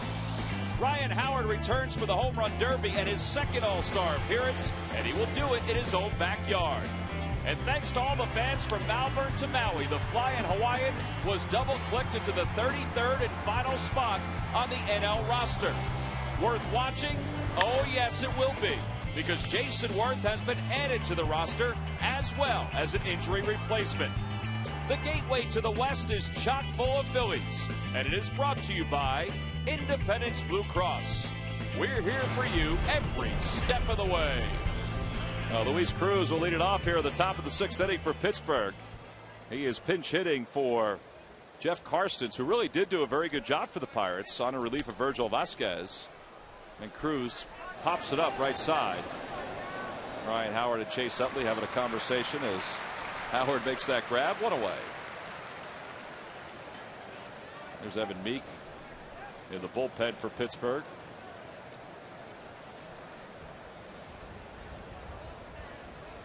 And Andrew McCutchen is now the batter.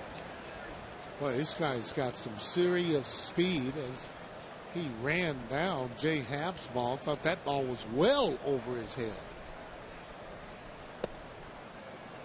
I was going to ask you what you thought of him, because you have in your household one of the best defensive center fielders in the game, and this kid, I mean, this kid's got sheer speed. Yeah, he does, and that always helps in terms of the defense.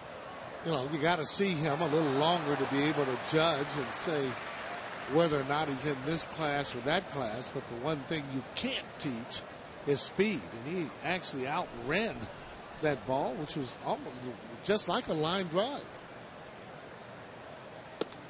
Breaking ball taken inside. 2-1 the count to McCutchen. Well, he's a former first-round pick by the Pirates. And they got rid of a good center fielder in Nate McLeod to open things up for him out in the outfield. And he is even to count up at 2-2. I know that finances are a big part of it, but you think about the 3 outfielders the Pirates have given up this over the last year: Nady, Bay, McLeod, and they have McCutchen. Those are some pretty good players. Yeah, and those are some of the things that you don't understand. Certainly Bay, you can build your team around. Nady, good veteran hitter, line drive hitter. And McLeod is one of the better center fielders, especially in terms of going out and playing hard, getting the job done. He's learned how to hit in the major leagues, and these are all younger kids. Ooh. That one just buzzed the tower of Jay Happ. And McCutchen's aboard with a 1-out single. Ball was smoked. Sure was. It's only the 3rd base hit for the Pirates against Jay Happ. Kind of gives you an indication when balls are hit up the middle. You almost don't even have time to move as he gets his head right out of the way. Tries to throw the glove up, but glad he got that head out of the way first there. That's how hard that ball is hit. Good thing that ball was up a little higher.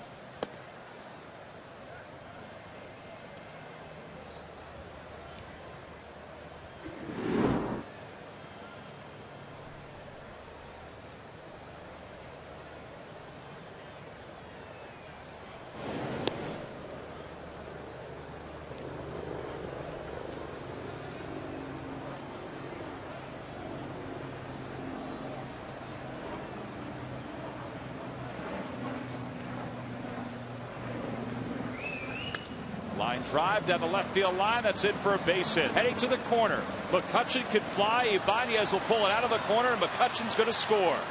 He'll easily score. It's an RBI double for Sanchez. And the Pirates are on the board here in the top of the 6th inning. Well, Happ still has a 4-run lead. But as we have seen this weekend alone, you got to keep building on that lead. Oh, you have to. As you can see, this ball, high fastball. Sanchez jumping on it.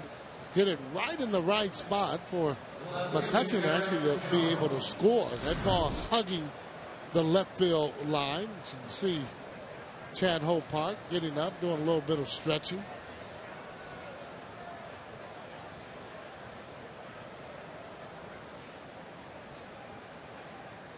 Garrett Jones 0 for 2. He has struck out and grounded it to a fielder's choice, and the count no balls and 1 strike to him.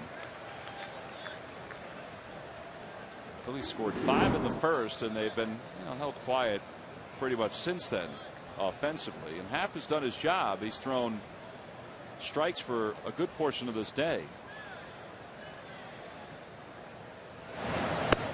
But he's also been helped out by a couple double plays. Yeah, well, you need that from time to time, and you start walking hitters, you got to have double plays. Again, Happ, one of those pitchers that pitches high in the zone, and when you do, for major league hitters, they're looking fastball, a little easier to hit. Off the end of the bat, nice play by Happ. And he records the second out of the inning while holding Sanchez over at second base. Just an excellent curveball as he fills his position. Throws a nice toss to Ryan Howard over at first base.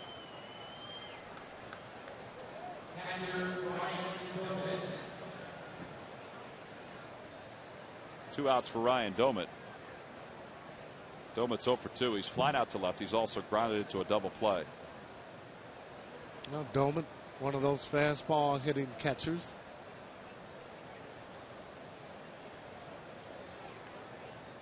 There's the pitches by inning for Jay Happ, and I'm a little surprised about the 19 he threw in that second inning. He allowed a 1-out single. The fourth inning really helped, but these last 2 innings, the pitches are kind of piling up on him.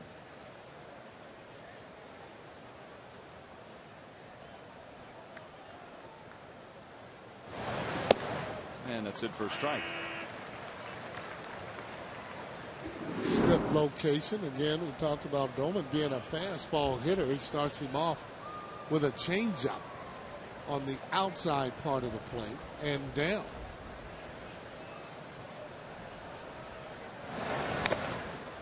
And now he's ahead 0-2. You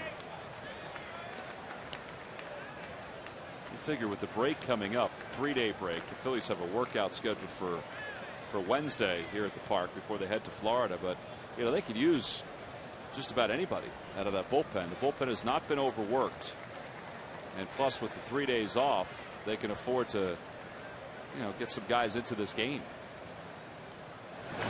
But they still would like Jay Happ to get this ground out from Chase Utley to get out of this inning, and he does. So he is through 6. He's allowed a run here in the 6th inning on 2 hits. We played 5.5 for the Phillies on top 5-1.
Been a part of a couple of them, including this one here, this walk-off on the 19th of April.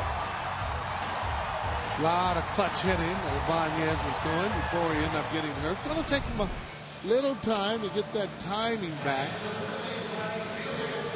He was pretty good last night, though. 2 doubles last night, hit the ball hard.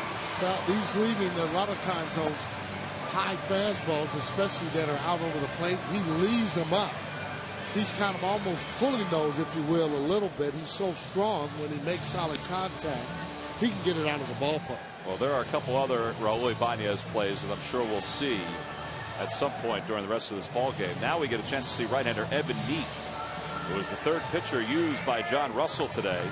Jeff Karstens, well, he was really good. Karstens went 3 2/3, and he didn't allow a base hit. He walked one, settled things down, picked up 4 strikeouts for Pittsburgh. So Meek will come on here to face Worth, Feliz, and Ruiz, with the Phillies leading at 5-1. Kind of glad he didn't start the game. That's a good point.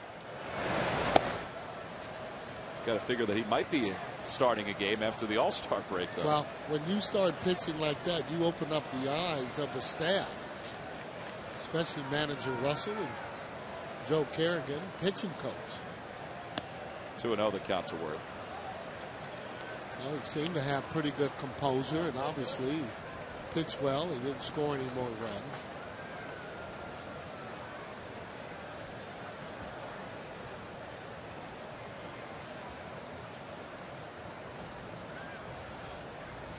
Jason in the air to center field. And McCutchen calls everybody off. Almost hit off the end of the bat, and there's one away. Just off the end of the bat. If he catches that, the ball is going to leave the stadium at the right height, line drive height, but just off the end of it.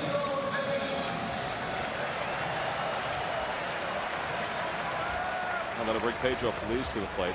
Sarge, in an effort to make sure that we are exact with our facts, last night we were proclaiming the greatness of the Matthews family. There's a base hit for Pedro Feliz. That's going to head to the corner. Pedro had a grand slam his first time up. He's going to get a double here with 1 out in the 6th inning. Well, he has been just solid at the end of the lineup. Over 40 RBIs here to date. I tell you, got to have guys that can hit in the end of the lineup. He goes the other way. We talk about that. When you're solid, you're going to be going the other way. Right center, right field, and he continues to hit the ball hard. So he's in scoring position for Carlos Ruiz. Anyway, we were talking about the success of you and Junior. Junior picked up his 1,000th hit on Friday night, added a couple more yesterday. You, of course, had over 2,000 hits in your career and over 200 home runs, and we praise you for that. And you and Junior were one of, we said, what did we say, 7? I think you said it. Yeah, 7 father-son combinations to each have 1,000 hits in their career.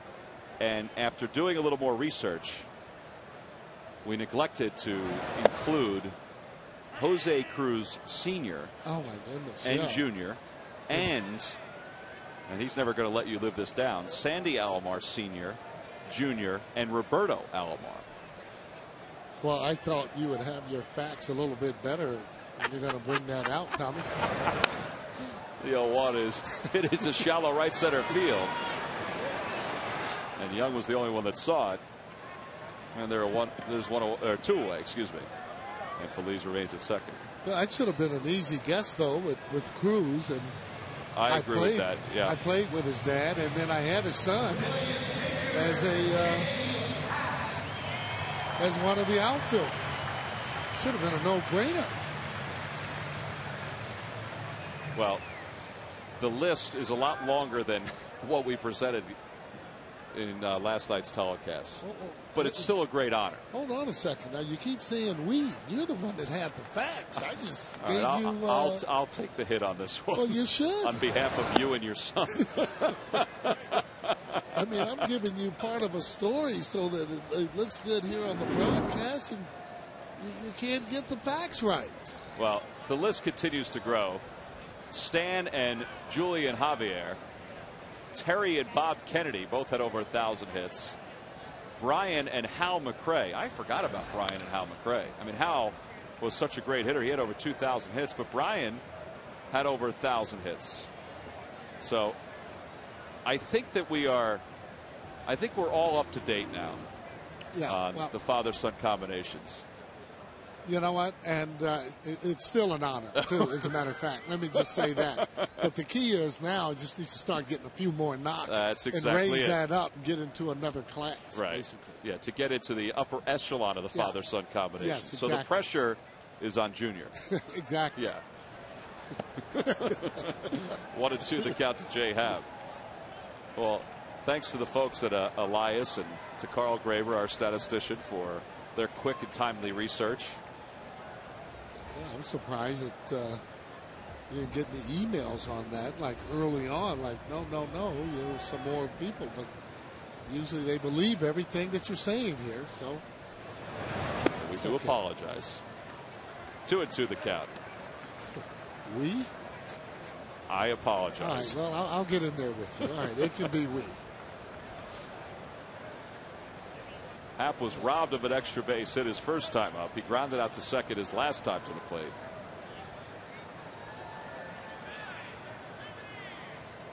Never would have thought Stan and Julian to Javier. And he's called out on strikes, and the inning is over. So the Phillies strand a base runner in scoring position. We head to the 7th inning. Phillies lead it 5-1.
Blowing out towards right and right center. Only one home run in the game so far, and that baby went to left center field, and it was a grand slam by Pedro Feliz in the first inning, 7th of the year for the Phillies overall, and gave them a 5-0 lead. They haven't done much since then, and the Pirates just got a run in the 6th inning, and that's where we stand. Carson's came in, did a really good job behind the starter Vasquez, who was kind of ineffective here today for the Pittsburgh Pirates, and Jay Happ Thomas done another good job. He's done a really good job, Wheels, and the double plays have helped him big time in today's ball game. The ground ball double play and the line drive double play. It's kind of like that game in Toronto when he pitched a complete game. The double plays helped him in that game. You know, a day like this, we mentioned it before, as gorgeous as it is and as free wheeling as Happ has been, the bullpen is more than ready to be used because there are 3 days off before the All-Star, during the All-Star break. But Happ has put them in such a good position here, as a lot of the starters have done on this homestand, you know, that Mick Billmeyer hasn't had to answer that phone too often. Yeah, it'd be nice if we get through the 7th inning or more. Well, speaking of the All-Star game, Mickey will be there, and if you're not doing anything, we hope you're ready for it. It's going to be live from St. Louis, Tuesday, July 14th. Check your local listings, and this one, of course, counts. Adam LaRoche 0 for 1 with a walk.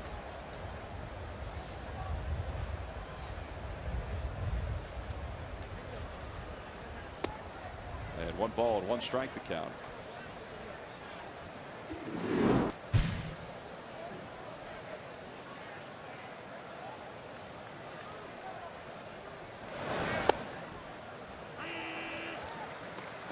Well, the Phillies have really held Adam LaRoche in check during this series. I've been mentioning the entire time he was hitless in his first 6 at-bats here. in his career, but since that time was hitting .364 with a whole boatload of home runs. Jay Happ and the rest of the Phillies staff, well, they have held him hitless, including this pop-up to Victorino in 10 at-bats this series. Yeah, as you said, Tom, he really likes to hit against the Phillies, and nothing much this series. Well, these lucky fans are today's Citizens 7. They will each receive a prize pack courtesy of Citizens Bank. Citizens Bank with the most 7-day branches in the Philadelphia area. To find a branch near you, visit citizensbank.com. Some players are streaky, and he's really streaky. And they're caught. They happen to catch him when he's not swinging real well. Plus, they pitched him tough. There's Donnie Veal, who's up and loosening in the pen for the Pirates. If you're a Pirates fan, the first thing you're going to think is in relation to Bob Veal. No, he had an E in the end. And Bob Veal, oh my, in the 60s, what a great pitcher he was for the Pirates. Big left-hander, and he threw bullets.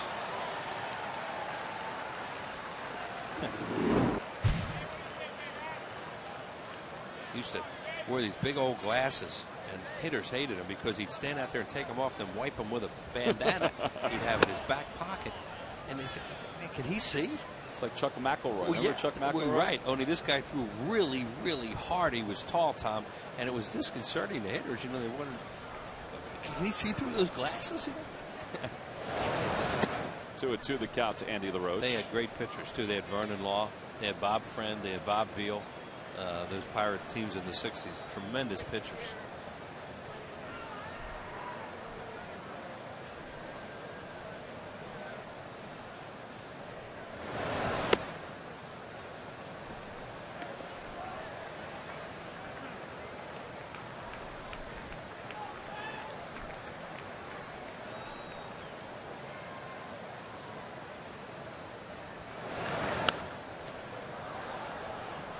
Happ is over 100 pitches right now, so you know they're starting to get the bullpen up, and they could be thinking, you know, if they can get him through 7, that'd be great. Well, speaking of Bob Veal, look at that. I hadn't realized his earned run average was just 3, but that gives you an idea how good that guy was. Minimum of 1,500 innings pitched. He was outstanding. Think about it too. I mean, put it in perspective for everybody who's seen John Candelaria. Well, those two guys were similar in that I can't believe there was ever a left-handed hitter that said, I can't wait to hit off Veal and Candelaria, because they were similar.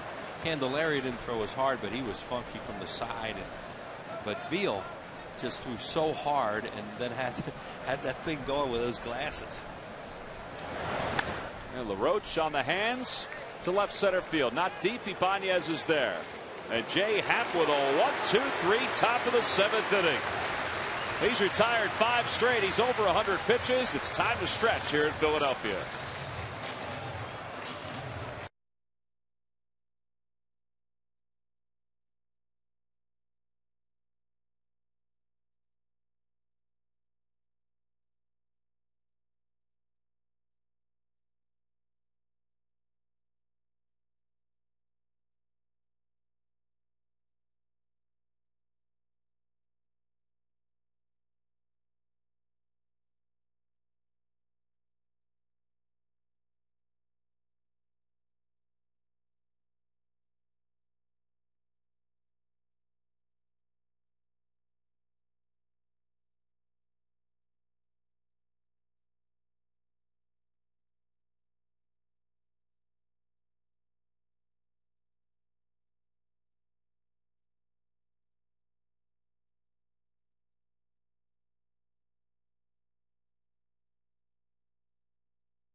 All-Star game.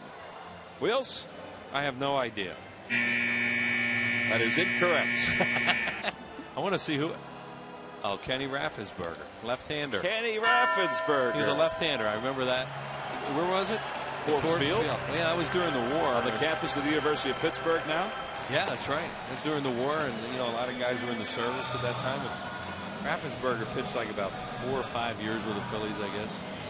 Well, he won the All-Star game. Well, good. I'm happy for him, but I would have never known. Log back on to Phillies.com to find out if you're the winner of a Phillies prize pack. And thanks for playing Dodge. Stump the fans. Well, last of the 7th inning. And, well, I guess we can go with that. Donnie Veal is the new pitcher for the Pirates. This is the 6th game.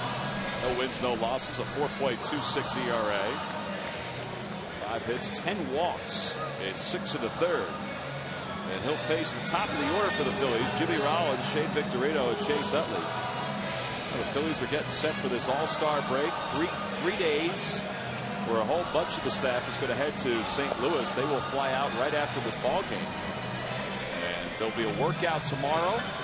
And then the home run derby on tomorrow night. And then, of course, the game on Tuesday. And much like last year, Ryan Howard will have his former high school summer league coach Darren Spink throw to him during the home run derby. Last year, Josh Hamilton, we saw him have Clay Counsell, a 71-year-old who used to throw batting practice to him when he was a youngster in North Carolina. Throw the home run derby pitches to him. That guy did some job. He did an amazing job. You said his age, and Josh Hamilton just kept pounding one after another. Let's see if Ryan has the same success that Josh Hamilton had. Although Justin Morneau wound up winning the home run derby. Jimmy hit the ball hard. But he's retired for the first out here in the home 7th. Well, tonight at 8 p.m. on the MLB Network. Great new show that I hope you've been watching this entire year. It's called The Pen. It's an MLB Network original series. It brings you unprecedented weekly access inside the Phillies bullpen. I'm sure if they were following the guys in the pen this week, they haven't had to work that often because the starters have been so good. Yeah, and it looks like, and there you go, see Ryan Madsen up in the pen. Looks like Jay Happ will be finished after 7. Did another really good job here today. One out here, Shane Victorino.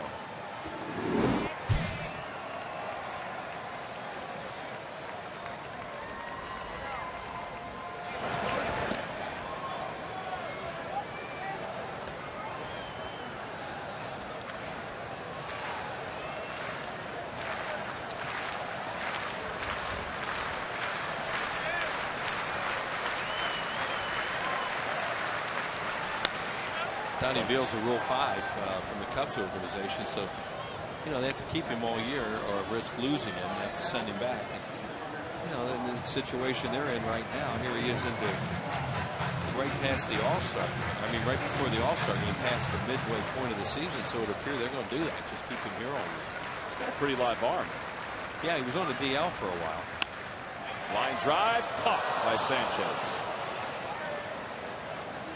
And they're 2 away. Well, June 10th of this year, Chase Utley. How about this? This is what they call Utley's Corner now up at Citi Field.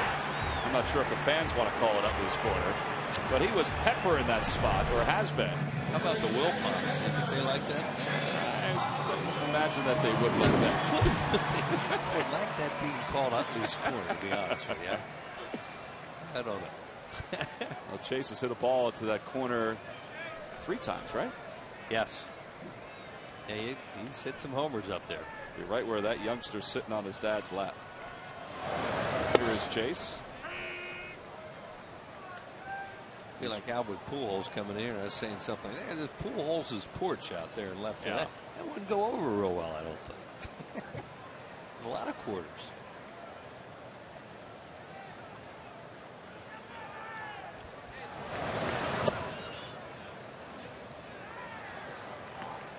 Boy, Albert, that should be some show for him in St. Louis this week. Huh? He's going to be tired when it's all over with. How about the attention we directed towards Albert Pujols, and rightly so. They're talking about some of the great Cardinals who will be there.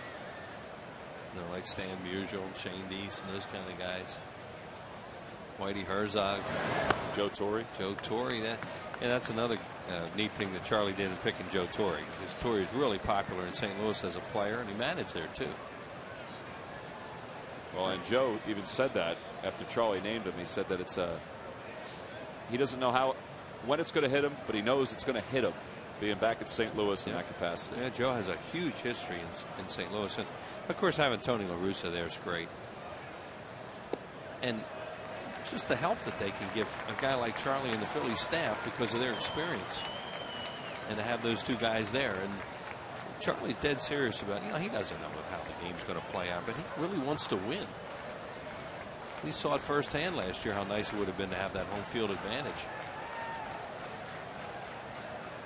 Jimmy chatting about his swing. Back toward the middle, under the glove of Veal, and Utley's got a base hit, his second of the day. Well, you think about the All-Star game, there's been so many ebbs and flows. I mean, it's been so streaky. The National League dominated from 63 to 82. I mean, that's when in the late 70s and early 80s is really when I was, my love for this game started to evolve. I mean, they were always winning those games. They were 19-1 from 63 to 82. And the American League now has won the last 11. So for this generation, this young generation, they haven't seen a National League victory in the All-Star game in a long time. That is hard to believe. Well, back in the days you're talking about when they won United, that was Musial, Mays, right, Aaron, Covey, just all those great pitchers, Carlton, unbelievable offensive players. And as you say, good pitchers too. Joe Kerrigan going out to the mound to talk to Veal here. They even experimented for a few years with 2 All-Star games. That was kind of weird. Yeah, I think that's why you see some of the greats who played so many years, but some of the greats of this game have so many All-Star games on their resume. Right.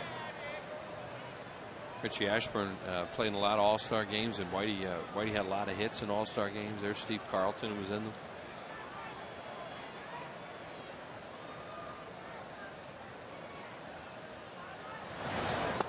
2-0 the count to Howard. Well, the best one I ever saw was '99 in person up at Fenway Park. Oh yeah. Ted Williams. Yeah. And that great pregame show. Well, no sport has a history of this one and could put on a show like that. That was just amazing. All-century team. I mean, the folks that came out for that. Oh. The one that ended on the play at the plate, the one that Jim Fregosi managed, that was in Pittsburgh, I guess, in '94. That was a great All-Star game. They haven't won much since then. No, that was an extra inning game. Right. He had Jim Fregosi had saved Fred McGriff in that game to pinch hit, and he had one move off the bench, and McGriff, I believe he doubled to left center field, and Tony Gwynn, did he score the winning run? He may have scored the winning run. It was bang bang play at the plate. It was Gwynn, yeah, and that was a great finish. Jim Leland was the third base coach. All-Star game's still fun to watch. You know, there's not the intensity there used to be. When Warren Giles was the president of the National League, he used to go and give him pep talk. You guys got to win. Let's go. Mean it. And it didn't mean the World Series. It meant let's go. It's pride. Now, you know, it's more show. 3-1 the count to Ryan Howard. And Ryan swinging late. Yeah, we're not sure exactly what happened in that game back then, but it was a game-winning hit to left center field, and McGriff was involved in it, I think.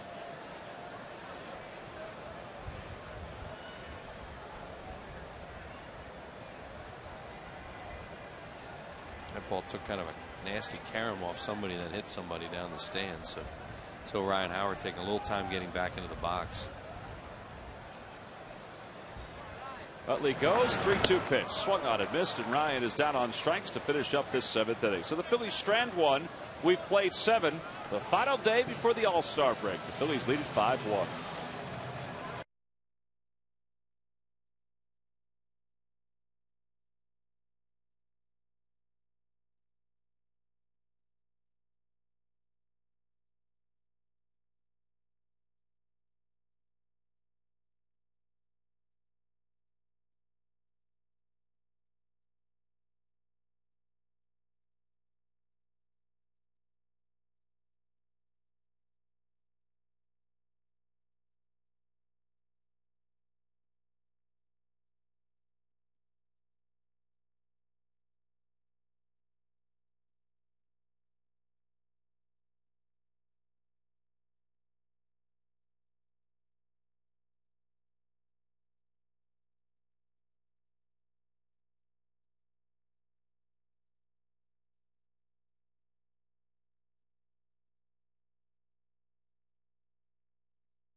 Delivered.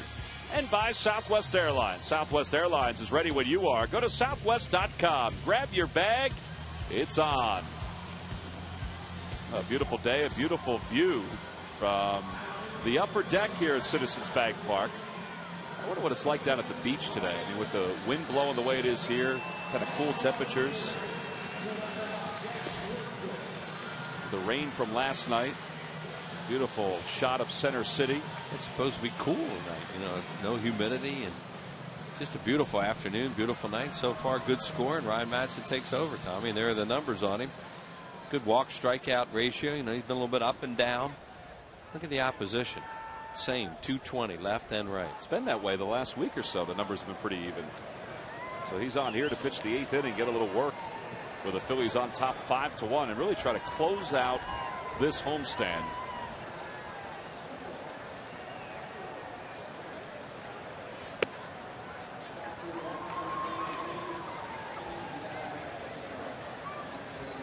Okay, so McGriff tied that game, and it was Alou who knocked in Tony Gwynn in that All-Star game.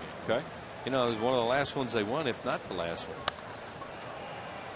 Line drive. There's a base hit going down the right field line. Wilson scampers around first. Worth gets to it quickly.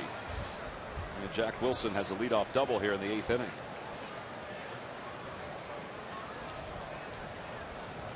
Think about some of the names that we just threw out there of guys that were in the All-Star game even back then. I mean, it seems such a short time ago, but with such great names that were part of the All-Star game, particularly back then in that 1994 one. Yeah, just his names were threw out.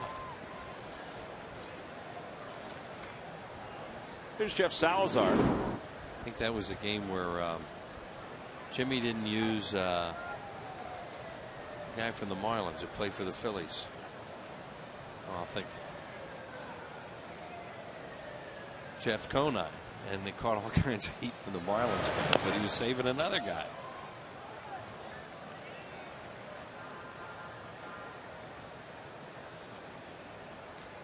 Games turned into more of an exhibition over the years where they just try to get everybody in, and now they're trying to think a little bit differently because it means something. Is that how it goes? Yes, it's 2003. Right.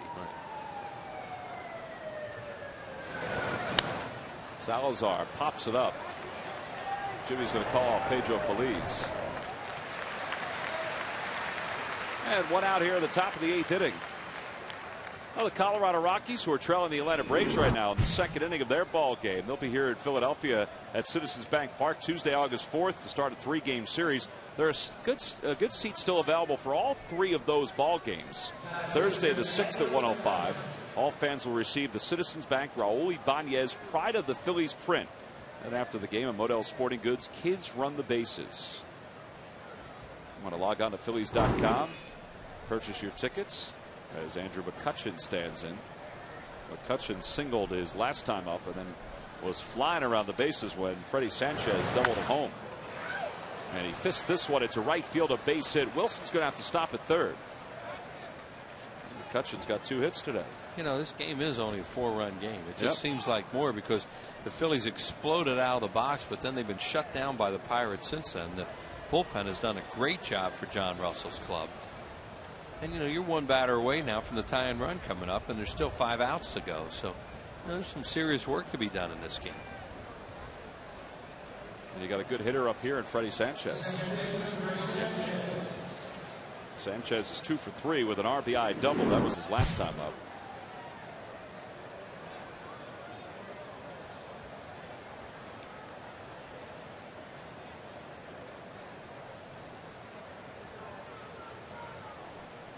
Sanchez with 4 hits in 11 at-bats during the series. McCutchen goes, and the pitch is skied to right field. McCutchen doesn't realize it. They deked him, and he's going to be doubled up. He's spinning all the way around second base, and they record the out before Wilson scores.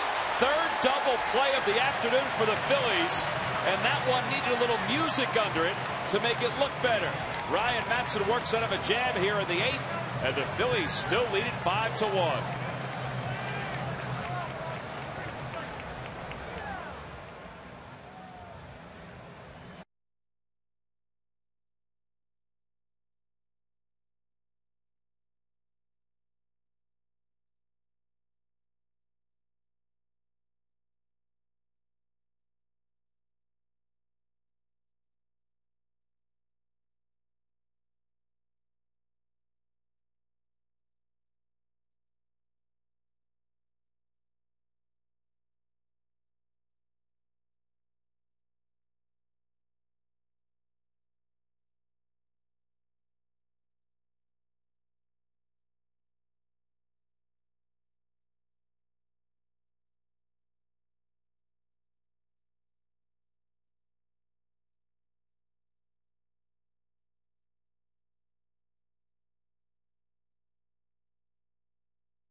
on this play.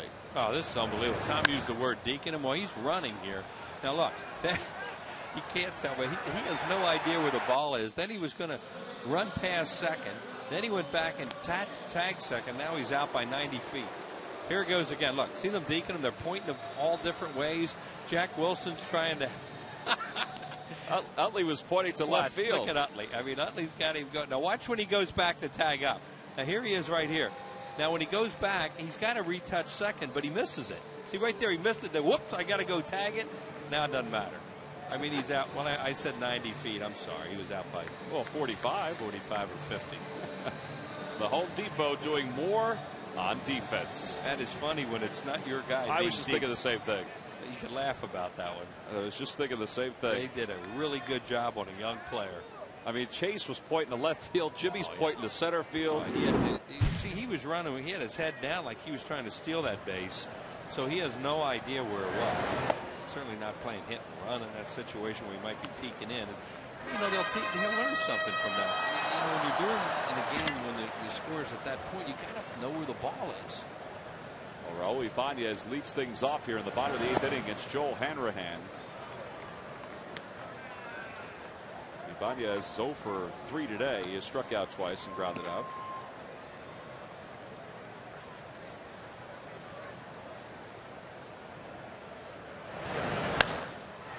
Towering shot to right. It's in the ballpark. Young makes the catch, one away, and Raul's had some great moments this year. Let's take a look and a listen at this one. La carrera dice encima en la segunda base. Lanzamiento viene. Elevado hacia el bosque derecho. Profundo. Atrás la buscando Martínez. Atrás. ¡Esa pelota! ¡Nos regresa! Raúl Ibáñez. I don't know what was better, Danny Martinez's call, which was very good, or Ricky Ricardo's laugh in the background.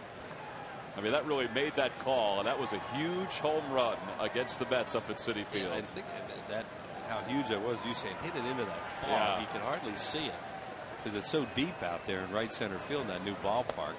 Goes into the fog, and then you hear Danny use the word pelota, pelota. Which is ball, baseball, or ball. Yeah, that was a great call. That was funny. Andy LaRoche stayed down on that one because the ball didn't take the hop he thought. And he throws across the diamond. 2 outs here in the 8th inning. That's such a beautiful day to capture so many different looks at this ballpark. So many different photographs of things going on. Wow. Folks walking around Ashburn Alley. Look at that.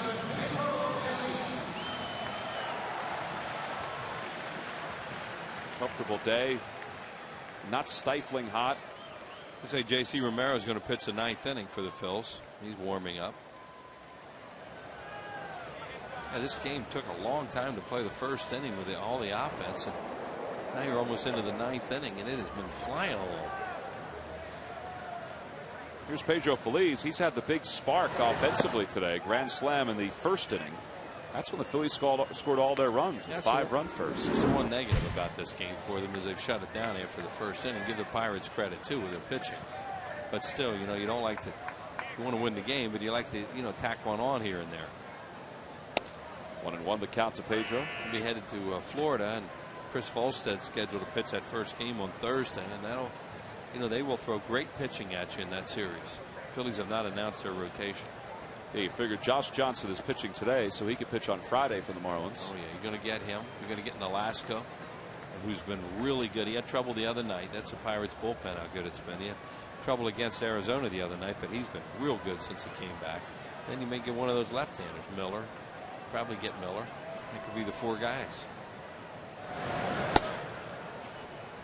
3-1 the count to Pedro.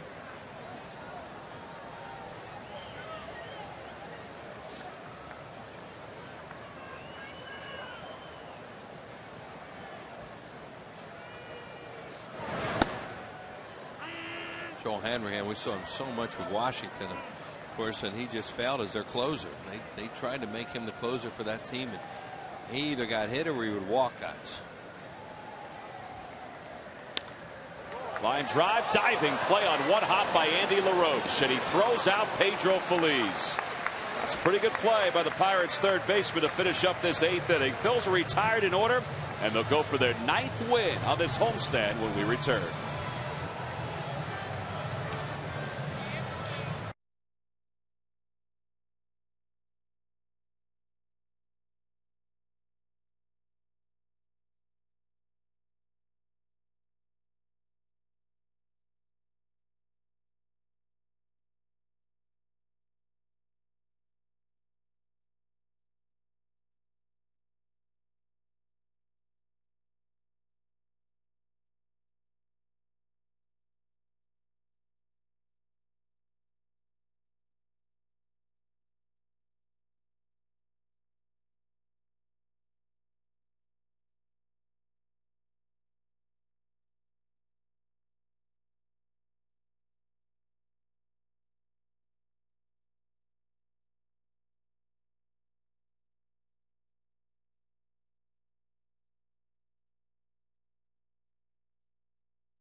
And then as we head to the top of the 9th inning, they're trying to finish this one off for their 9th victory in 10 games.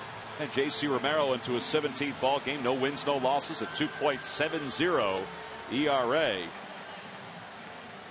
And this Phillies bullpen, we were talking about how overused they've been this year. Well, on this homestand, you know, not really as much. And guys haven't worked in back-to-back games that often. And, you know, they're trying to get a little work in here before the All-Star break. Brad Lidge is getting some work in the bullpen right now, too. He's out there throwing just in case they need him, or whether they're thinking about a hitter. Or, I don't know. This is set up for a left-handed pitcher. There's Lidge. It's set up because of Jones left, and then Doman, you want him to hit right-handed. Well, Young is right-handed. Then Adam LaRoche, another left-handed hitter coming along. So, what they're thinking. Well, here we go. Now, top of the 9th inning. Garrett Jones, 0 for 3. He's grounded out twice. He has struck out. Phillies lead it by 4. Jones has hit a couple long home runs during this series, but he has been held in check today. And Jay Happ was outstanding through 7. He struck out 4, allowed 4 hits and just 1 run. And he was able to front run today's game with the best of them. Yeah, he's really growing as a starting pitcher. There's no doubt about it. Jay has been very consistent. 2-0 the count. You need J.C. Romero to do is just throw strikes and get everybody off to the All-Star break.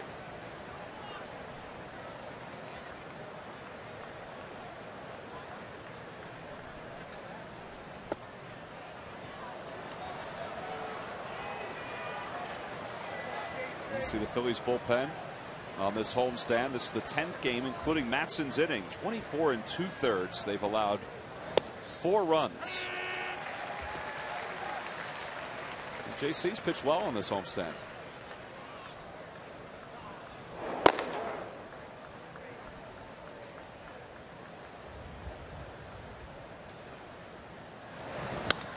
In the air to right field.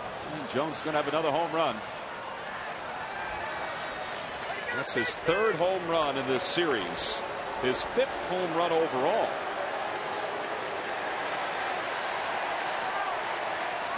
Well, he didn't walk him. There's that dreaded down and into a left-handed hitter. It's just amazing how far they go, and how quick they go when you throw down and into left-handed hitters. That's what happened to him yesterday with the ball that Hamels threw him, and he just dropped the head on it and bang, and that's the same thing to watch. Right down and in, may not even been a strike, but it's low, and that pitch is just teed up for a lefty. He just golfed it out. That's what they do. You know, not every left-handed hitter is a low ball hitter, but almost all of them are. Why? Who knows? So it's a 5-2 game, and here's Ryan Domit, who's 0 for 3. He's flied out. He's grounded out twice, including once into a double play. 3 double plays today have loomed large for the Phillies. Ramirez going to take a walk now. The last thing you want this game to do is get a little itchy.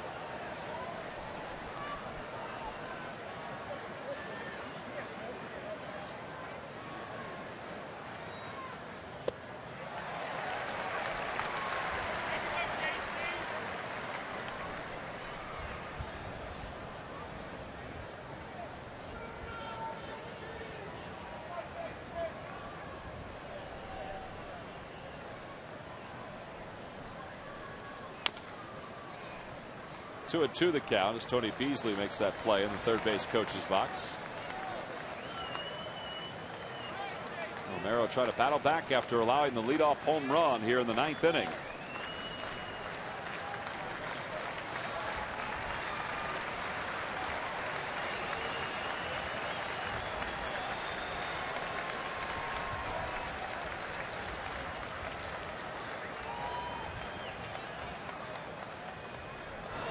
On the inside corner, called strike 3. 1 out here at the top of the 9th inning.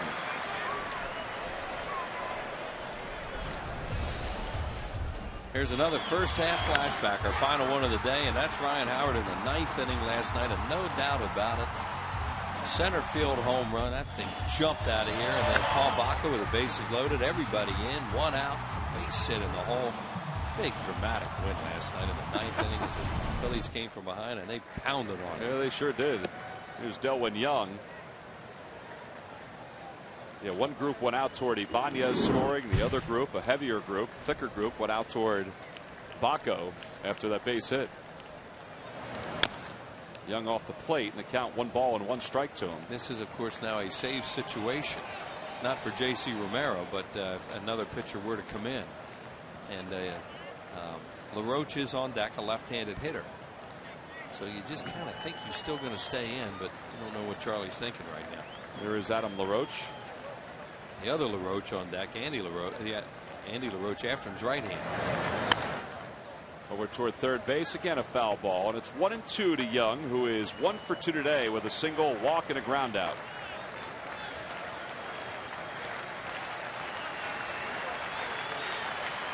A win today, and Charlie Manuel's team will improve to 10 games over 500 and assure themselves at least a 4-game lead, if not more, in the division.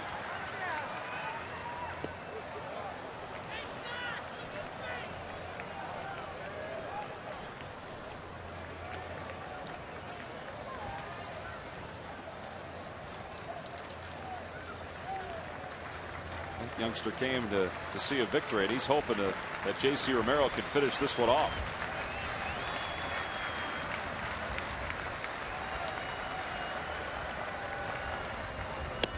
Got it. 2 away here in the 9th inning. Back-to-back strikeouts. It was back on the 2nd of July that the Phillies were only a half a game up over the Marlins, and they were 3 over the 500 mark with their record. And then they're going to come home, and everybody's thinking, uh-oh.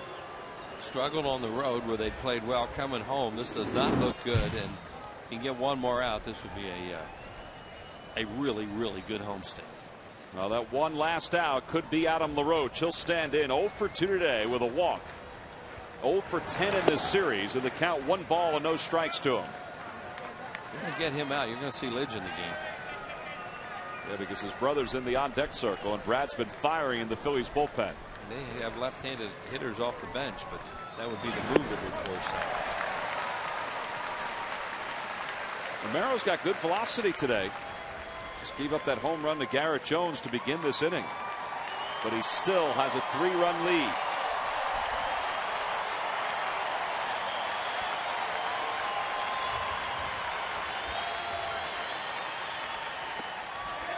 Did he go? Yes, he did, says Ted Barrett. It's 1 and 2. The last homestand, the Phillies were 1 and 8. Well, this homestand, they're 8 and 1. And they're trying to make it 9-1 before the All-Star break.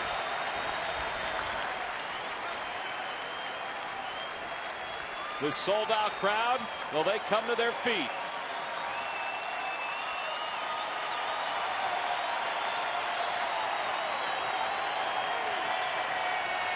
One and two, the count. And he just gets a piece of it. All the young fans today were given the Jimmy Rollins wristbands, compliments of McDonald's. And they haven't had to wipe too much sweat from their brow today in this one, thanks to a 5-0 lead early on. 1 ball, 2 strikes, the count to LaRoche. Back to the mound. What a homestand this has been. J.C. Romero flips to Ryan Howard. And the Phillies finish this homestand with a 9-1 record. And they are 10 games over the 500 mark. And yes, they are celebrating once again here at Philly.